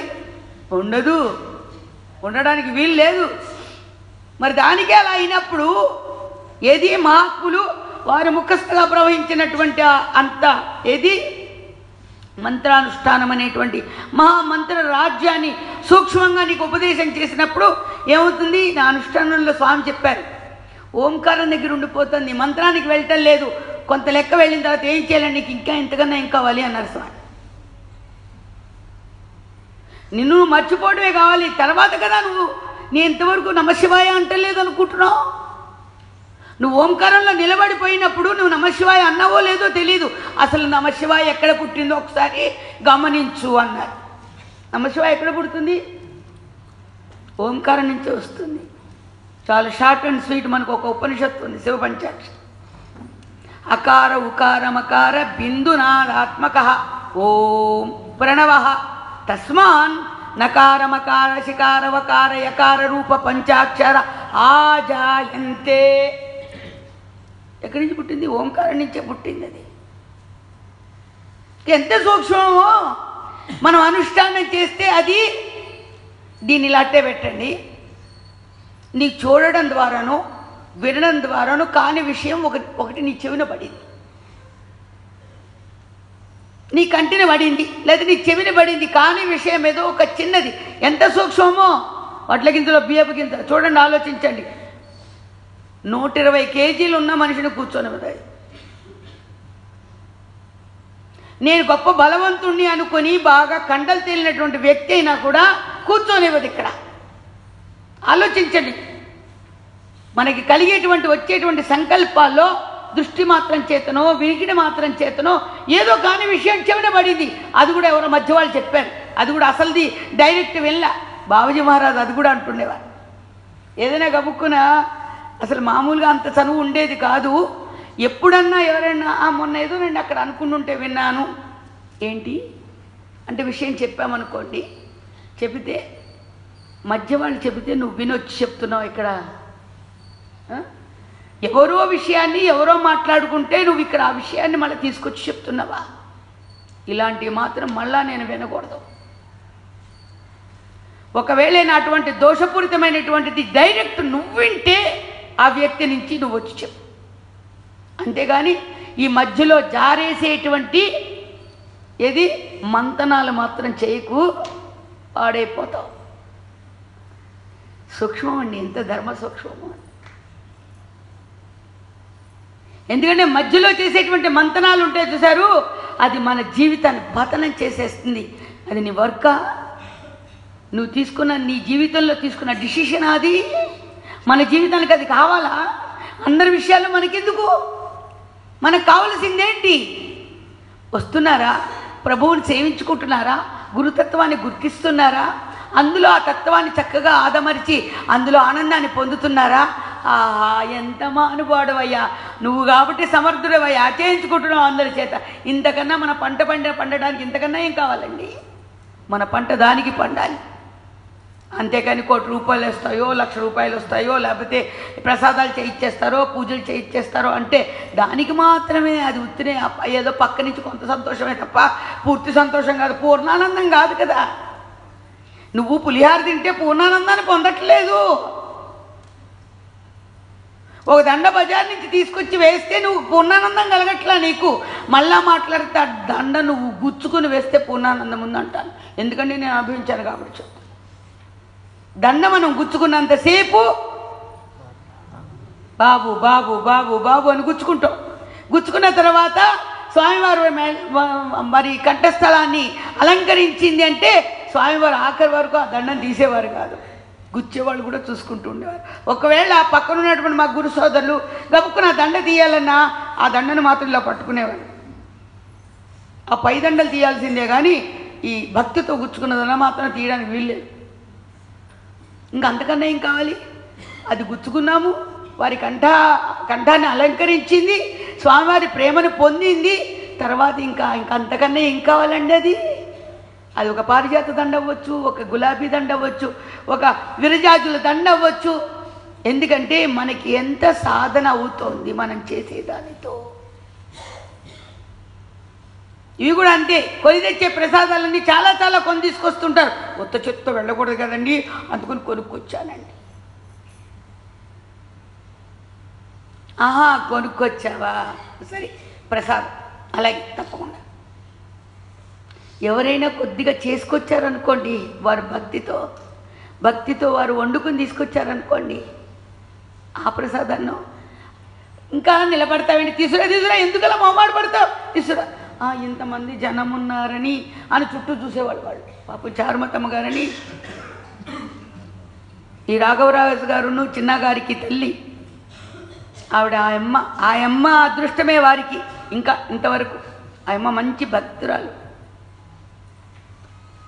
ఆవిడ బాబూజీకి వస్తూ ఖాళీ చేత్తో రాకూడదని రెండు బయట పావల పొట్లాలు ఉంటాయి చూసారా, ఒకటి పొట్లాలు కట్టించుకొని వచ్చింది ఆవిడ. వచ్చిన తర్వాత పాండురంగ శ్రీశైలరావు గారి ఇంట్లో అక్కడ గుంటూరులో స్వామివారి బోధని అందిస్తున్నారు అందరికీ. ఆమె వచ్చారు, వరండాలో వచ్చి ఆమె ముందు పడడానికి పొట్లాలు చేతిలో ఉన్నాయి. ఏం చేయాలో తోచట్లే, ఇంతమంది జనం ఎలాగా. దాని చేతులు వెనక పెట్టుకుంటుంది, ముందుకు వస్తుంది, చేతులు వెనక పెట్టుకుంటుంది, ముసుకేసుకుంటుంది. చేస్తుంటే స్వామి రామ వచ్చి అక్కడ నుంచుండిపోయావంటి, ఇలా అని పిలిచారు. పాపం ఆవిడ సిగ్గుపడుతూ గుచ్చేడులాగా సిగ్గుపడుతూ ఆ పొట్లాలు అందించింది. మనకి పొట్లంలో ఇప్పుడు పావలకు వస్తారో తెలియదులేండి, అప్పుడంటే పావల. మాకు కూడా అంతే. లలితా సహస్రనామ పారాయణ చేస్తే మా గుండుగోల్లో ఒక ఆవిడ ఉండేవాడు, రోజు మధ్యాహ్నం ఇప్పుడు చేయించుకునేవాడు. మా చిన్నపిల్లలంతా వెళ్ళి రోజు లలితా సహస్రనామ పారాయణ చేసేవాళ్ళు. మంగళవారం పావల పొట్లం ఇచ్చారు మాకు, తలకొక పావల. ఇంటికి వస్తూ ఏదో పెద్ద తనమైతే చెందేసి మాకు పొకడీలు వచ్చాయని వచ్చేవాళ్ళు ఇంటికి. ఇప్పుడు అసలు సంతృప్తి చెందేవాళ్ళు ఎవరండి? ఇప్పుడు ఎంత మారిపోయిందో ప్రపంచమే అసలు. మనకి నువ్వు లోపల ఉన్న పొకడీల కంటే బయట ఉన్న దారం మనకు కలిసి వస్తుంది బాగా కదా. పొకోడీలు పొట్లం కట్టించుకున్నామంటే జిలేబీయో పొకోడీలో కట్టించుకున్నాం అనుకోండి, ఇప్పుడు వాళ్ళంటే దారం పాడేస్తారు, కానీ గురుదేవులు మాకు అలా నేర్పించలా. ఆ దారాన్ని మళ్ళీ ఇలా చుట్టి మళ్ళీ దాని బండికి ఎక్కించాలి. దానికి జాగ్రత్త అంటే స్వామివారి తర్వాతే. పాపం అంతా తీసుకున్నారు. తీసుకొచ్చి అక్కడ రాసుకుంటావేంటనే, ఆ పొట్లాన్ని చక్కగా దారాన్ని మళ్ళీ ఇలా చుట్టి మొత్తం 2 పొట్లాలు విప్పి ఈడ ఆరగించడానికి ఇచ్చావు కదూ అని చెప్పి హాయిగా స్వామి నివేదన చేసుకొని, ఎందుకమ్మా భయపడతావు, అందరికీ సరిపోతానే కదా దాచుకుంటున్నావు, చూడు అందరికీ సరిపోతాయి చూడు అని చెప్పి ఆ 2 పావలాలు అంటే ₹1 పకోడీలు అనమాట. మొత్తం అందరికీ ప్రసాదం, అక్కడ ఉన్న వాళ్ళందరికీ ప్రసాదం దక్కింది. ఆ ప్రేమకి రూపమేంటి, ఆ ప్రేమకి విలువెంత, ఆ ప్రేమ ఎవరి ప్రేమ? ఆ ప్రేమను అసలు ఎటువంటిది అది? ఎవరికి వారే నాది కాదు అనుకుంటే పోతారు, మైలు పడతారు, అంతే. నాది కాదు అనుకుంటే ఏమవుతున్నారు? మైలు పడతారు. మైలు అంటే ఏంటి? దేహాన్ని మీద వేసుకున్న దృష్టి. ఆ ప్రేమే నాది, నా సొంతం అనుకున్న భక్తుడికి దగ్గరికి వెళ్తాడా? తానే అయిపోతాడా? ఆ అనుభవం ఎక్కడుంటుంది? బయట ఉంటుందా చూపించడానికి? అటువంటి ప్రేమ. అందుకని ఆ లక్ష్యార్థం ఉన్నదే గురువులు అందరిలో పిల్లల్లో పిల్లవాళ్ళు అయిపోయి, పెద్దల్లో పెద్దవాళ్ళు అయిపోయి, వ్యవహారికులు వస్తే అబ్బో గొప్ప వ్యవహారంగా శ్రీకృష్ణ చక్రవర్తిలాగా ప్రకాశిస్తూ సమర్థులైన వారికే చెల్లు అది. వెంటనే అక్కడ ఏది పెరుగు అయ్యిందండి. అయ్యి తీరాల్సిందే కదా, అంటే తత్స్వరూపాన్ని పొంది తీరాల్సిందే కదా. ఇప్పుడు స్వరూపం ఎప్పుడు పొందింది అంటున్నా నేను. పెరుగు చుక్క వేశావు, వేసిన తర్వాత స్వరూపం ఎప్పుడు పొందింది? కాసేపు ఆ మూల పెట్టావు, బాగోల, ఈ మూల పెట్టావు, బాగోల. బ్రహ్మగారి దగ్గర పెడితే కాస్త మంత్రాలు చదివితే ఏమైనా అది అవుతుందేమో, బ్రహ్మగారి దగ్గర పెట్టావు, లాభంలా, ఇష్టం లేదు, ఈయన మరీ శృతులు రాగాలు తీస్తున్నాడు, సరే కాసేపు ఆ భజన వాళ్ళ దగ్గర పెట్టావు, ఆబే లాభం లేదు, ఇగో బాగా ఉపన్యాసకారులు ఉపన్యాసాలు చెప్తున్నారు కదా అని అక్కడ పెడదాం. ఏమండి, ఇన్ని చోట్ల తిప్పితే అది పెరుగు స్వరూపాన్ని పొందుతుందా? నువ్వు వేసిన తోడు రూపాన్ని పొందుతుందా? తోడు రూపాన్ని పొందదు. ఏమవుతుంది? అటు పాలు కాదు, ఇటు పెరుగు కాదు. ఏమవుతుంది? అది విరిగిపోతుంది. నువ్వు నోట్లో వేసుకుంటే ఎలా ఉంటుంది? అది పాల టేస్ట్ లేదు, పెరుగు టేస్ట్ లేదు, కలుపుకోవడానికి ఉండదు, చేదుగా ఉంటుంది. మరి జీవితాల్లో ఆలోచించండి ఎలా చేసుకుంటున్నారు. లక్ష్యార్థం తీసుకున్న తర్వాత దాని యందు ఉపాసనా మార్గాన్ని కలిగి లేకపోతే జీవితాలు ఎలా అవుతున్నాయంటే విరిగిపోయినటువంటి, చేదుగా అయిపోయినటువంటి దాని స్వరూపాన్ని. ఇప్పుడు ఎవరి చేతిలో ఉంది? సాధించాలనేటువంటి స్థితి ఎవరి చేతిలో ఉంది? ఎవరికి వాళ్ళ చేతిలోనే ఉంది. ఇది మామూలు మాట కాదు, పిల్లల కోసం చేసే దీక్ష కాదు ఇది. నిన్ను నువ్వు గుర్తించే దీక్ష. ఈ జీవితం పోతే నిన్ను తలిచే వాళ్ళు ఉండర్రా. నువ్వు ఉంటేనే నువ్వంటే లెక్కలేదు, నువ్వు పోతే లెక్కేంటి? ఇంకా మరి నువ్వు ఎవరి కోసం ప్రాకులాడుతున్నావు జీవితంలో? ఎవరి కోసం ప్రాకులాడుతున్నావు?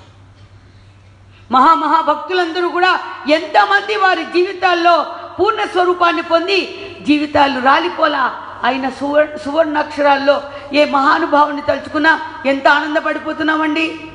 మొన్న జ్ఞానదేవుడు, అందరూ సినిమా చూసుంటారు, చూడాలి. ఎందుకంటే స్వామివారికి జ్ఞానదేవుడు అంటే ఆ జ్ఞానేశ్వర్ ఏది నాటకం వేయించారు స్వామివారు. కనీసం ఆ నాటకం చూడలేం కదా, సినిమా అన్న చూస్తారని నచ్చిందని అందరి చేత చూపించడం జరిగింది. కథ హిందీ అయినా తేలిక లాంగ్వేజే. జ్ఞానేశ్వరుడు అక్కడ మన మనస్సు ఎవరి వెంట వెళ్ళిందో ఒకసారి ఆలోచించండి. చూసే వాళ్ళ మనస్సు ఎవరి వెంట వెళ్ళింది? జ్ఞానదేవుడు వెంటనే వెళ్ళింది. జ్ఞానదేవుడు వెంట వెళుతూ మనం ఊహించలేనటువంటి, మనకి దగ్గర ఉన్నటువంటి వారు మనం ఊహించని రీతిలో ఉన్నది మన మనసుకి. ఎవరది? నివృత్తినాథుడు, ముక్తాబాయి, సోపానదేవుడు. ప్రపంచంలో అన్నదమ్ములు అక్క చెల్లెలు ఉంటే లెక్క డొక్క. ఎవడు దేనికి ఉపయోగపడుతున్నాడు? మరి అక్కడ మహాత్మునితో కలిసి ఆ మన మహాత్మునితో కలిసి ఉన్నటువంటి ఆ క్షణాలు, ఆ గంటలు ఎంత గొప్పవండి, ఎంత గొప్ప. ఏది కాకుండా ఉన్నది అక్కడ? ఒక మహాత్ముని తలుచుకోవాలి. ఇప్పుడు పూర్ణస్వరూపాన్ని పొందుతోంది నీది. ఏమైంది? ఏది తోడు వేశావో స్వామివారు అంటున్న వాచ్యార్థంలో ఉన్నటువంటి జీవుడు లక్ష్యార్థాన్ని సాధన చేయగా ఉపాసన ద్వారా ఏమవుతున్నాడు? లక్ష్యార్థ స్వరూపాన్ని పొందుతున్నాడు. ఎంత మంచి మాట అండి! లక్ష్యార్థ స్వరూపాన్ని పొందుతున్నాడు. పొందిన తర్వాత దాన్ని ఏం చేస్తున్నాం? మళ్ళా నీళ్లు పోసి చిలుకుతున్నాం. మనం మజ్జిగ కావాలి అనుకున్నాం, నీళ్లు పోసి చిలుకుతున్నాం. నీళ్ళంటే ఏంటి? నీరంటే జలం అంటే కదలికతో కూడినటువంటి ప్రపంచాన్ని తత్వం విన్నాం చాలా బాగుందని నీ జీవితంలో దాని తత్వాన్ని ఉపయోగించుకోలేదనుకోండి, విని మాత్రం లాభం ఏంటి? పుస్తకగతమే, గ్రంథగతమే కావాలి. నీ జీవితాన్ని సమన్వయం చేసుకోవాలి. అని అక్కడ ఏం చెప్పారు తత్వంలో? నువ్వు అక్కడ ప్రతి వ్యక్తిలో ఉన్న మంచినే చూడు, ఆ మంచి అన్నది ఆత్మస్వరూపమై ఉన్నది, అంతేగాని మనోవైకల్యాన్ని నువ్వు చెందకు. ఇది తత్వం. నువ్వు 10 మందిలోకి వెళ్ళి ఎవరి చేతిలో చికాకులు పడిన తర్వాత మరి ఇంత జ్ఞానాన్ని పొందినవాడు చికాకు ఎందుకు పొందుతున్నావు? నువ్వు భావనారూఢమవులా, నీకు అటువంటి భావస్వరూపాన్ని నువ్వు పొందలేదు. అటువంటి భావస్వరూపాన్ని నువ్వు పొందితే ఏమవుతుంది? ఇక్కడ నీటిలా కదులుతూ ఉండవు. నీరు పల్లమెరుగా ఎక్కడ కావాలంటే అక్కడ గాలి ఎటు తీసుకెళ్తే అటు నీరు వెళ్ళిపోతూ ఉంటుంది, అంతే. వాయు సంభూతంగా తీసుకెళ్ళిపోతుంది నీటిని. అందుకు కదిలేటువంటి నీరును పోసి నువ్వు చిలికావు. మనం ఈ ప్రపంచం అని అందుకనే వెళ్ళి తపస్సు చేసుకుంటానని ఎక్కడికో వెళ్ళి నేను తపస్సు చేసుకుని ఉండిపోయిన గొప్పవాడంటే లాభం ఏంటి? తపస్సు చేసిన వారు మళ్ళీ బయటకు వచ్చి ప్రపంచంలో అందరిలో బెసులుతూ ఉన్నటువంటి వాడు మహానుభావుడు, మహాత్ముడు శ్రీకృష్ణ ప్రభువు, రామచంద్ర ప్రభువు, ఒక సమర్థ రామదాసుగా, ఒక రామకృష్ణ పరమహంసగా, ఒక వివేకానందగా, ఒక రమణ మహర్షిగా ఎంతమంది, జ్ఞానదేవుడు, నామదేవుడు, తుకారాం, తులసీదాసు, రామదాసు, మరి ఇటువంటి మహాత్ములు, రామతీర్థ, ఎంతమంది మహాత్ములండి. వీరందరినీ మనం నంచుకుంటున్నాం. కనీసం మన జీవితాన్ని వారి మార్గం కూడా మనం తీసుకువెళ్ళగలుగుతున్నామా లేదా? అది కూడా స్వామి అంటున్నారు, తీసుకువెళ్ళలేదండి, ఇప్పటికి నువ్వు బాధపడక్కల్లా. నువ్వు నిజంగా వారిని కనుక వారు నా మార్గదర్శకులు అనుకుంటే గురుదేవులు చెప్పినటువంటి మార్గాన్ని ఇప్పుడు నేను అన్వేషణ చేయి. జీవితం పోయింది ఏం లేదు. ఎంత కావాలి దానికి? వాల్మీకి మారడానికి ఎంత కావాలి సమయం?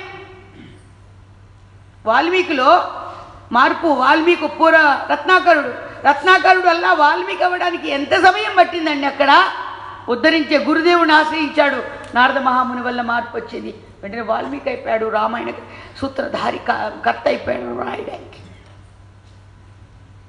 మంచిది చేయించుకుంటాడు భగవాన్, మనం ఎందుకు కాకూడదే?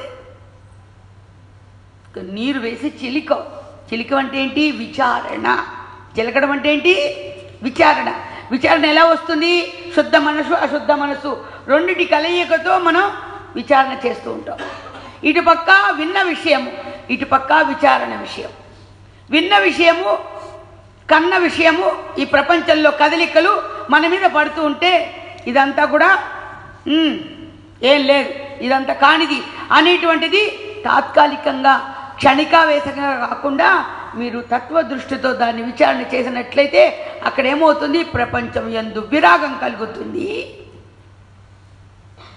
నువ్వు గుర్తించాల్సిన దాని యందు నువ్వు నిలబడిపోతావు. అప్పుడు దాన్ని ఏమన్నారు? ముక్తి అన్నారు. నువ్వు బ్రతికుండగానే ముక్తిని పొందాలి, కానీ చచ్చిపోయిన తర్వాత వచ్చేది ఎత్తిపోతలే. చచ్చిపోయిన తర్వాత వచ్చేది ఎత్తిపోతలే. అందుకని అమ్మ శరీర దృష్టి కలిగింది మహిషాసురుడికి. మహిషాసురుడికి ఏం కలిగింది? మహిషాసురుడిలో కూడా ఉన్నది అమ్మే. అమ్మ లేకపోతే అసురుడిగా ఉండేవాడు కాదు. ఉంటే ఏమైంది? ఉన్న చైతన్య దృష్టి అక్కడ లేదు. మహిషాసురుడికి మనోదృష్టి, మనస్సు చాంచల్యం, ఎలాగా? కామ వికారం అనేది కలిగింది. ఒకటి అసురత్వం, అసుర లక్షణాలు, పరహింస చేయడం, మహాత్ముల్ని మహర్షుల్ని హింసించడం, ఆస్తులన్నీ వేసుకోవడం. ఆలోచించండి, అదేంటి అసుర లక్షణాలు అంటే రావణాసురుడు, ఆ తర్వాత అదేంటి హిరణ్యకశిపుడు, ఇలాగా వాళ్ళని వాళ్ళే తీసుకోక్కర్లేదు. ఇప్పుడు కలికాలం వచ్చేసరికి మానవుల రూపంలోనే అసుర ప్రవృత్తి సంచరిస్తోంది. ఆలోచించండి, వెనక్కి ఆలోచించుకోండి. తరించాలి అనుకున్న వాళ్ళకి మార్పు మనలోనే రావాలి, కానీ ఎవరో తీసుకొస్తారంటే అవ్వదు. నీకు ఆకలిస్తే నువ్వెలా తింటున్నావో అలాగే నువ్వు విచారణ చేసి నీలోనే నువ్వు మార్పు తెచ్చుకోవాలి. ప్రవృత్తిని నివృత్తి మార్గంలోకి తెచ్చుకోవాలి.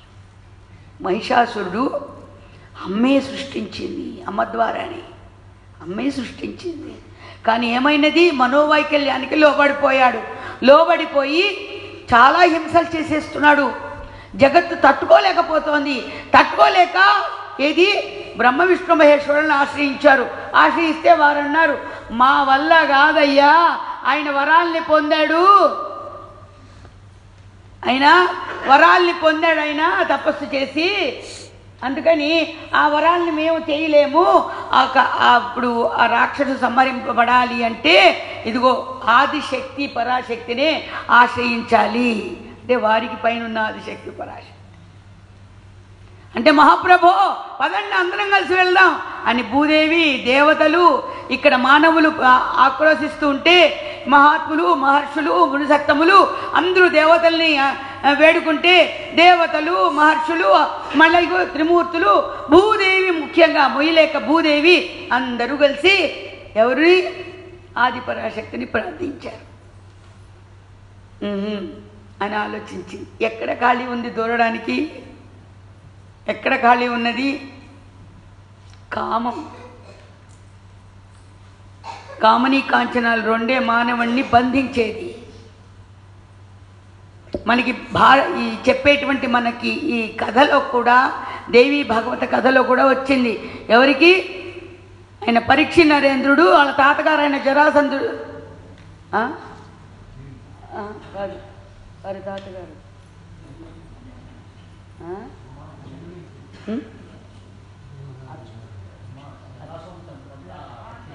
జరాసంధుడు కిరీటము అది మిగిలిపోయిందట, అది పెట్టుకున్నట్టు తల మీద. పర్వాలేదు, బాగానే ఉన్నాను కదా. జరాసంధుడి కిరీటం పెట్టుకున్నాడంట పరీక్ష నరేంద్రుడు. ఆ రోజే కలి ప్రవేశమైంది. కాంచనం కామం ఉంది. ఇంకా ఇప్పుడు ఇక్కడ ఏమైంది? ఇక్కడ ఈమె దగ్గర కాంచనాన్ని సేకరించుకుంటోంది. కామం అనేది తీవ్ర వాంఛగా ఉంది ఈవిడికి, కాబట్టి దానికైతే లొంగుతుంది. అందుకని అమ్మ ఏమైంది అక్కడ? అమ్మ ఆది పరాశక్తి జగన్మాత. ఆవిడ తలుచుకుంటే నిన్నటిదాకా మరి ఆనందంగా, అమ్మో భయంగా ఉందా? లేదు, అలా చూద్దామన్నా కూడా మన అమ్మ కదా, మన అమ్మ కాబట్టి మనకేంటో ఆనందంగానే ఉంది కదా, భయం కలిగించట్లే. చిన్నపిల్లవాడికి అమ్మ కోపంగా ఉన్నా, పక్కింటి వాళ్ళ మీద చీపిరెత్తి యుద్ధం చేసి వచ్చినా ఇంట్లోకి వచ్చేది అమ్మ అని కాళ్ళు పడి నన్ను ఎత్తుకొని ఏడుస్తాడే తప్ప పక్క వాళ్ళ మీద ఎంత చూపించి వచ్చిందని అమ్మకి భయపడతాడా? పడితే మొగుడు భయపడాలి కానీ పిల్లలు భయపడాలి.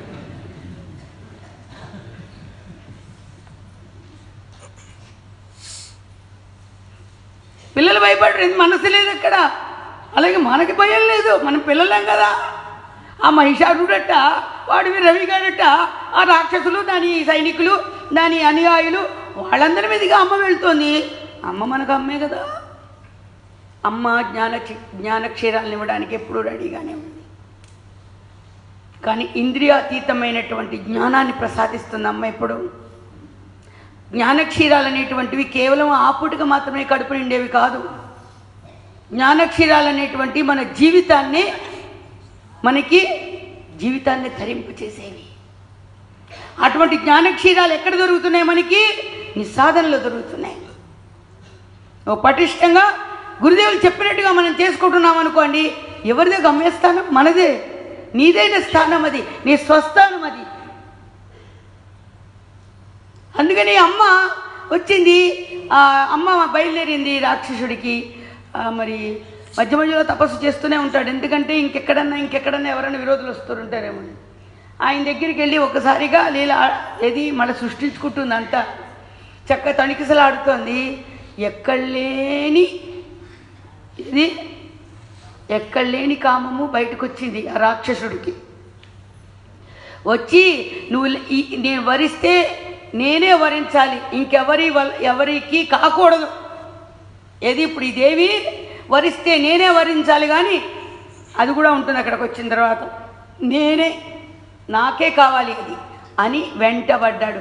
కావాలి, వెంటబడాల్సిందే కదా, తప్పేదే ఉంది. ఆడించింది, కవ్వించింది, నవ్వించింది, అదంది ఇదంది అంతా చూపించింది అమ్మ. చూపించిన తర్వాత వల్ల కాదు అంది. అప్పుడు అక్కడి నుంచి యుద్ధానికి దిగారు. యుద్ధానికి దిగి ఏమవుతోంది అక్కడ? దేని మీద అస్త్రం వేస్తున్నది అమ్మ? గురుదేవులు అంటూ ఉండేవారు, ఏదైనా జరగకూడదు అనరానిది ఎవరైనా మాట్లాడితే చాలా మందలించేవారు. ఎంత గొప్పగా చిప్ప ముందర ఇక్కడి నుంచి. నేనే చెప్తాను, నా విషయంలోనే పెళ్లి చేసుకోను అన్నాను. ఒకసారి కాదు, 2-3 సార్లు అనిపించి చిప్ప ముందర ఇక్కడి నుంచి అంటుండేవారు. అంటే అంతే, ఇంకా గురుదేవుడు తలుచుకుంటే కాలనే ఉంది. కాకపోతే తర్వాత జరగాల్సింది మనం చేసుకోవాలి. అది బ్రతికేందుకు ఇంకా బ్రతకడం అవసరం లేదు. ఎందుకు కాని విషయమునందు అని మళ్ళా వెంటనే ఏమంటారు తర్వాత, నీలో ఉన్నటువంటి ఎలా ఉందో గుర్తించాను, కానీ నువ్వంటే కాదనా ఏంటి? లేకపోతే ఇంత సాధన వారిదయ కాకపోతే, గురుబలం కాకపోతే ఇక్కడ ఎందుకు మనకి గురుదేవులు ఇంత అనుగ్రహాన్ని చూపిస్తున్నారు? అట్లనే ఎవరినైనా వస్తే వారిని కూడా అంత కోపడుతుండేవారు. పక్కనున్న మాకు భయం వేసి అంత కోపడేవారు. మళ్ళా వెంటనే ఇంకో వైపు నుంచి ఒకవైపు నుంచి వీరరసం, మరొక వైపు రౌద్రరసం, ఇంకో వైపు నుంచి కరుణ రసం. మన పరిమి సుబ్రహ్మణ్య భాగవతారాధి గారు గురుదేవులకి 18 రసాలు అలాగే అన్నారు, శత్రువుల మీద చూపించవన్నీ నా మీద కొంచెం కరుణ రసాన్ని మాత్రం నా మీద చూపించన్నాడు ఆయన. అలాగే కరుణ రసం ఒకవైపు నుంచి వచ్చి, నిన్నల్లే నువ్వు లోబడ్డావు చూడు, నీ మనస్సు అక్కడ జారుతోంది, బలహీనమవుతోంది చూసావా, నీ మనస్సు అక్కడ, ఆ బలహీనమైన మనస్సుని తిట్టాను రా, నిన్ను కాదు అంటే వీడు వెంటనే మనసుకి యువతలకు వచ్చేస్తాడు. అంతే, నన్ను అనలేదు, మనస్సు అన్నారు. అదొక మహామాయ. అప్పుడు ఏది రాణించి, అబ్బా ప్రభు ప్రేమ ఎంత గొప్పది, నేనింత తప్పు చేసినా కూడా పాపం ఆయన కాబట్టి ఇంత క్షమించారు. ప్రపంచంలో ఎవరు క్షమిస్తారని? అది ప్రభు ప్రేమకి, జగత్తు ప్రేమకి, జగన్నాథుని ప్రేమకి అంత తేడా. కానీ అమ్మ అంత చూపించి ఆఖరి వరకు పోరాడి చూపించిన తర్వాత అక్కడ మరి మహిషాసురుని సంహరించింది. అంటే ఏ నోటితో అయితే తను వరం కోరాడో, స్త్రీ అబల, స్త్రీ నన్ను చంపుతుందా అని ఏ వరమైతే కోరాడో అందులోనే మృత్యువుని తెచ్చుకున్నాడు. కానీ అమ్మతోనే డైరెక్ట్గా అంత ఉపాసన చేశాడేమో. ఎంత ఉపాసన? ఆ మూర్తిని నేను పొందాలి అనేటువంటి ఎక్కడ తీవ్ర తపనున్నదో ఆ మృత్యువుని పొందడం అయితే దేహానికి మృత్యు వచ్చింది. కానీ ఆయన యొక్క అందులో ఉన్నటువంటి చైతన్యము ఎందులో కలిసింది? మళ్ళీ అమ్మలోనే కలిసింది. ఇప్పుడు ఎవరు విరోధం ఆలోచించండి. విరోధం అక్కడ అసలు ఎప్పుడూ లేదు. అసలు శక్తి దగ్గర విరోధం అనేదే లేదు. వైరుధ్యం మనం తెచ్చిపెట్టుకుంటున్నాం అంతే. మనస్సు కలిగి విషయాదులకి లొంగిపోయి ఈ విషయాదులనే పిశాచాల చేత, భూతాల చేత మానవుడు హతమైపోతున్నాడు. తన స్వభావం గొప్పదనుకుంటాడు, తనేదో చేస్తున్నాను అనుకుంటాడు. ఏంటి చేసేది? గుడ్డు, ఏమీ లేదు అక్కడ. ఏం చేస్తున్నాడు? ఏమీ చేయట్లేదు. తన వీపే తనకి దక్కట్లేదు, నీ వీపి నీకు కనిపించట్లేదు. నువ్వెంత, నీ బలం ఎంత? ఆ పైనవాడు అభయస్తం ఉన్నదేమో బ్రతికేస్తున్నాం అంతే మనందరం. కానీ అటువంటి మహిషాసుర మర్దిని అమ్మ జగన్మాత ఎవరు? అగడభం అగడభం భజోఢమారో, అగడభం అగడభం భజోఢమారో, అగడభం అగడభం భజోఢమారో, అగడభం అగడభం భజోఢమారో. నాచే సదా శివ జగద్గురు, నాచే సదా శివ జగద్గురు, నాచే సదా శివ జగద్గురు, నాచే సదా శివ జగద్గురు. నాచే బ్రహ్మ, నాచే విష్ణు, నాచే బ్రహ్మ, నాచే విష్ణు, నాచే మహాదేవా, నాచే మహాదేవా, నాచే బ్రహ్మ, నాచే విష్ణు, నాచే బ్రహ్మ, నాచే విష్ణు, నాచే మహాదేవా.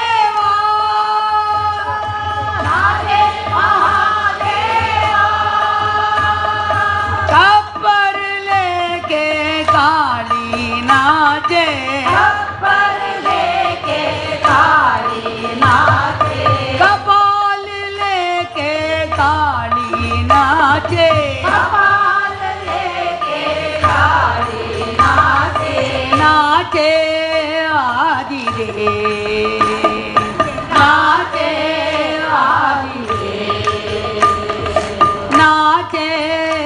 आदिदेव नाचे आदिदेव अगडभम अगडभम भजो डमारो अगडभम अगडभम भजो डमारो अगडभम अगडभम भजो डमारो अगडभम अगडभम भजो डमारो नाचे सदा शिव जगत गुरु नाचे सदा शिव जगत गुरु नाचे सदा शिव जगत गुरु नाचे सदा शिव जगत गुरु नाचे ब्रह्मा नाचे विष्णु नाचे ब्रह्मा नाचे विष्णु नाचे महादेवा नाचे महादेवा गब्बर लेके काली नाचे खबर लेके काली नाचे कपाल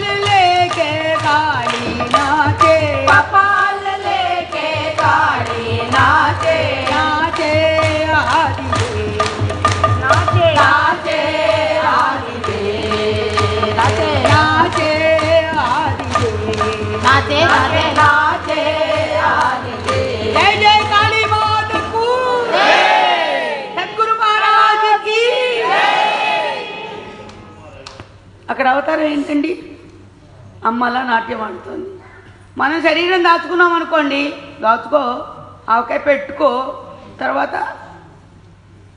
దాని తర్వాత వచ్చేది అదేదో చూడు అంతే ఇంకేం చేసేది కాబట్టి ఎట్లా ఉండాలి ఇక్కడ అలాగే ఇందాక పాట పడితే మా గురు సోదరి తబలా కోసం వెతుక్కున్నాను ఇక రేపటి నుంచి నేను తబలా డోలకు పెట్టుకుంటుంది ఎందుకంటే మా చిన్నాని గారికి ఒంట్లో బాగోలేదా కొంచెం ఆ కీర్తనలో ఉంటుంది ఈ చివరి నుంచి అలా 4 వెయ్యాలి తబలా మీద ఆ పాట వేసరికి అక్కడ లేదు కొంచెం హుషారు తీసుకొద్దాం ఉన్నావా ఆహా ఏం మరి ఊళ్ళు తీసుకెళ్ళట్లేదు అమ్మ నన్ను ఈ మధ్య అనుకుంటున్నావు అయితే తీసుకెళ్ళను పో మరి అక్కడి నుంచి ఎందుకు స్థానభ్రంశమయ్యా వయసు వచ్చిందే వయసు వచ్చిందా మరి కాసేపు అక్కడ కూర్చుంటే హాయిగా ఉంటుంది కదా అన్ని ఆయన పెద్దవాడు అయిపోయావు కదా అవన్నీ వాయించలేవేమో అదేం లేదు కదా లోపల ఉన్నంత ఎక్కడ పోతుంది వాయించకేం చేస్తావు అందుకని వెతుక్కున్నా ఏమండి అవకాశం పేరెంటం పిలుస్తారండి దేవుడు పండక్కి పేరెంటం పిలుస్తారా పిలిచే వరకు నేను వెళ్ళనని ఎవరైనా మడికట్టు కూర్చున్నారు అనుకోండి పోయేవాళ్ళు ఎవరండి మడి కట్టుకున్నవాడు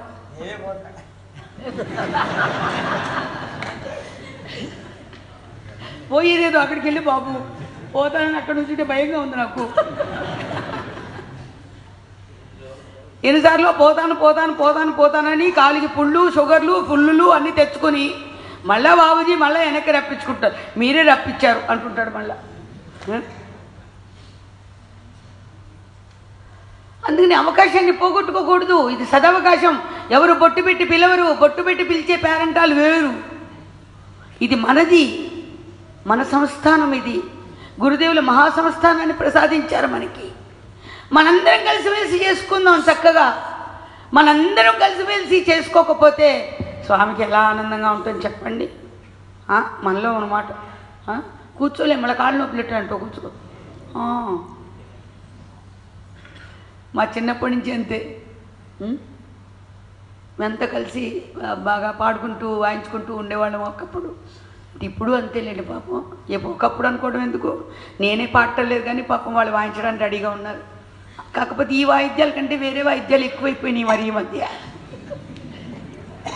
వేరే వాయిద్యాలు ఎక్కువైపోయి అసలు వాయించే వాయిద్యం దగ్గరికి వెళ్ళటలేదు అంతే మరి అందుకని చూడండి ఎంత ఆనందంగా ఉన్నా ఒకసారి ఆలోచించండి మిమ్మల్ని మీరు ప్రశ్నించుకోండి ఈ ఆనందం బజార్లో మనకి ఎక్కడన్నా లభిస్తుందా మీ ఇళ్లలో పొందుతారా టీవీ చూస్తే వస్తుందా సినిమా చూస్తే వస్తుందా చెయ్యెత్తలు చూస్తాను నేనేమన్ను మిమ్మల్ని లేపను ఒక యాపిల్ ఇస్తా సినిమా చూస్తే వస్తుందా వాడికి అసలు అర్థం కాలే, యాపిల్ ఒకటే అర్థమైంది వాడికి. సినిమా చూస్తే వస్తుందా? భగవంతుని ఆనందం ఒకటి, మిగతా ఆనందాన్ని క్షణికమే కానీ ఇందులో ఏం లేదు. సినిమా చూసిన రాదు, ఏం చూసిన రాదు, కానీ భగవంతుని ఆనందం ఉందనుకోండి అది ఒకటే కావాలి. మిగతా ఈ ఆనందం క్షణికమైనది, ఆ భగవంతుని ఆనందం ఆనందమైనది, బ్రహ్మాండమైనది, అదే మనకి మళ్ళీ వచ్చేది. కరెక్టే. ఒరే ఒక యాపిల్ ఇవ్వరా పాప, ఆశ పెట్టాను. యాపిల్ ఒకటి చాలా నాన్న, బత్తాకాయ కూడా కావాలా? అంటే ఆనందం కాబట్టి నేను చేయిస్తానని. పర్వాలేదు, ఓన్లీ 2 యాపిల్ ఇమ్మంటావా? ఒక యాపిల్ ఒక బత్తాయి ఇమ్మంటావా? లేదా 2 యాపిల్ ఇమ్మంటావా? మీకు మీరు ఏమిటో పర్వాలేదు. ఏం లాజిక్ చెప్పావురా? అదే క్లాసులో పడలేదు అనుకో. అదిగో దా, చూసావా నువ్వంటే ఎంత ఇష్టం, అందరూ నేనంటే ఇష్టం ఉండదు అది ఇది అంటావు. చూడు తీసుకొచ్చి వెనక్కి తీసుకెళ్ళి, వీడు అంత కాదు తీసుకొచ్చి వెనక్కి తీసుకెళ్ళిపోదాం అనుకుంటున్నాడు.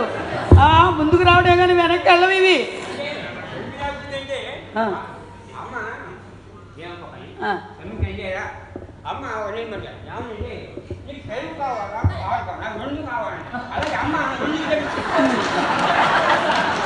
ఇంకా ఇంకా అయ్యో తెనాలి రామకృష్ణుడు రాగా సంగీతం కావాలో సాహిత్యం కావాలో అని అడుగు.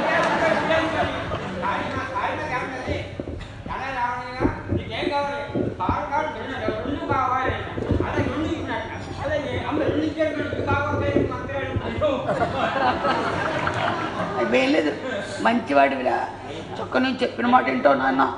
అవును చాలా అవునురా. ఏం పర్వాలేదు, దాచుకోరా, దాచుకుని తిను. బ్రహ్మచారి పెట్టండి. వద్దు లేదురా, లేదు భయం లేదురా, ఎవరేమన్నా తీసుకో. నిజం నాన్న దాచుకుతూ. యాపిల్ ఇష్టం లేదా?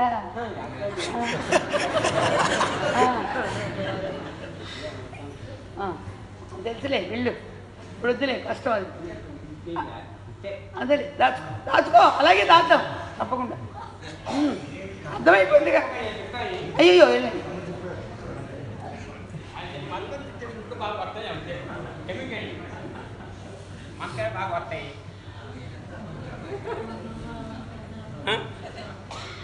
ఈ పిల్లవాడికి ఈరోజు ఇలా ఉండడానికి కారణం బాబుజీ మహారాజ్.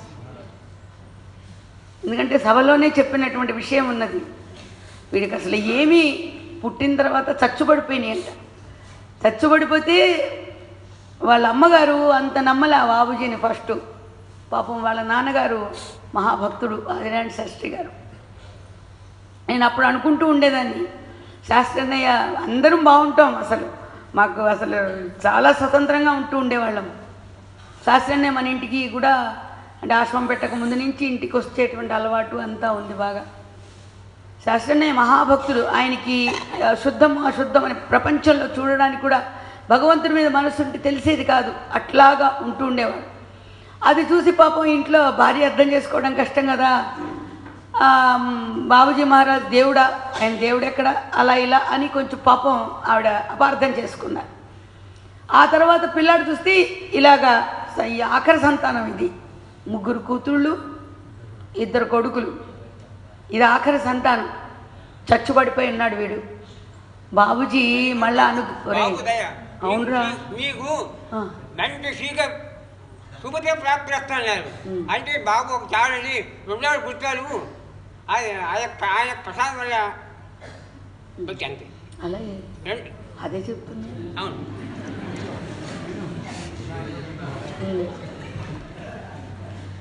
అంటే బాబుజీ తీర్థం ఇచ్చి మళ్ళా వాళ్ళని, అప్పుడు వాళ్ళ అమ్మగారు లెంపలు వేసుకొని, బాబు నేను చాలా, అది అక్కడ అండర్లైన్, ఆమె అర్థం చేసుకున్నది నేను వేరుగా చేసుకున్నాను మిమ్మల్ని, నన్ను క్షమించండి అని పాదాల మీద పడిందంట మా కన్యాకుమారి.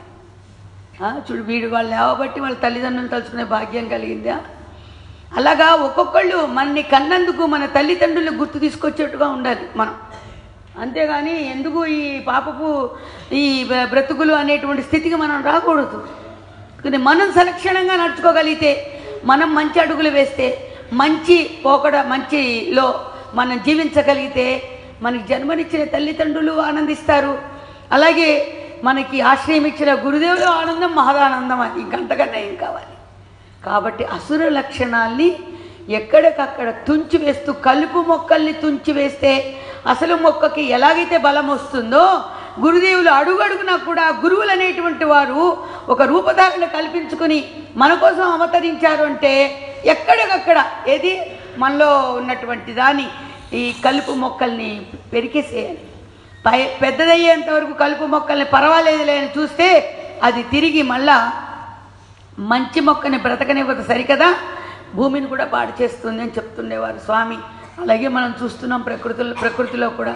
అందుకని మనలో కొన్ని కలుపు మొక్కలు వస్తూ ఉంటాయి, చెప్పుడు మాటలు వస్తూ ఉంటాయి, ఎన్నో అనేక రకరకాల జన్మతః వచ్చినటువంటి కొన్ని వాసన బలం చేత అవి ఆరూఢంగా ఇంకా పాదుకుపోవడానికి ప్రయత్నం చేస్తాయి.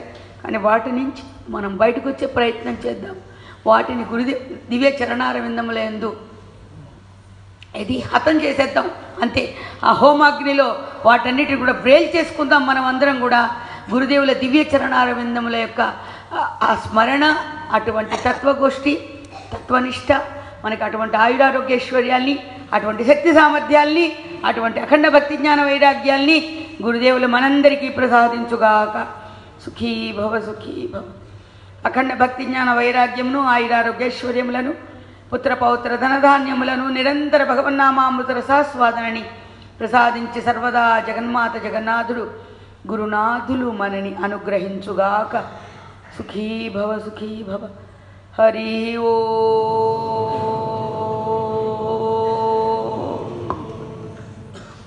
ఇంతవరకు మనం దేని గురించి మాట్లాడుకున్నాం? ధ్యానం గురించే మాట్లాడుకున్నాం. అందరూ అప్రమత్తతతో జాగ్రత్త కలిగి మనం ధ్యానం చేసుకుంటున్నాం. కాబట్టి మనస్సు దగ్గర అప్రమత్తతతో ఏది కాని విషయాన్ని దగ్గర రానియకుండా వచ్చిన దానికి సమాధానం చెప్పి పక్క పంపించండి. లేకపోతే అది ఏది ఇంకా బలవత్తరంగా మనకి మనలో విహారం చేయడం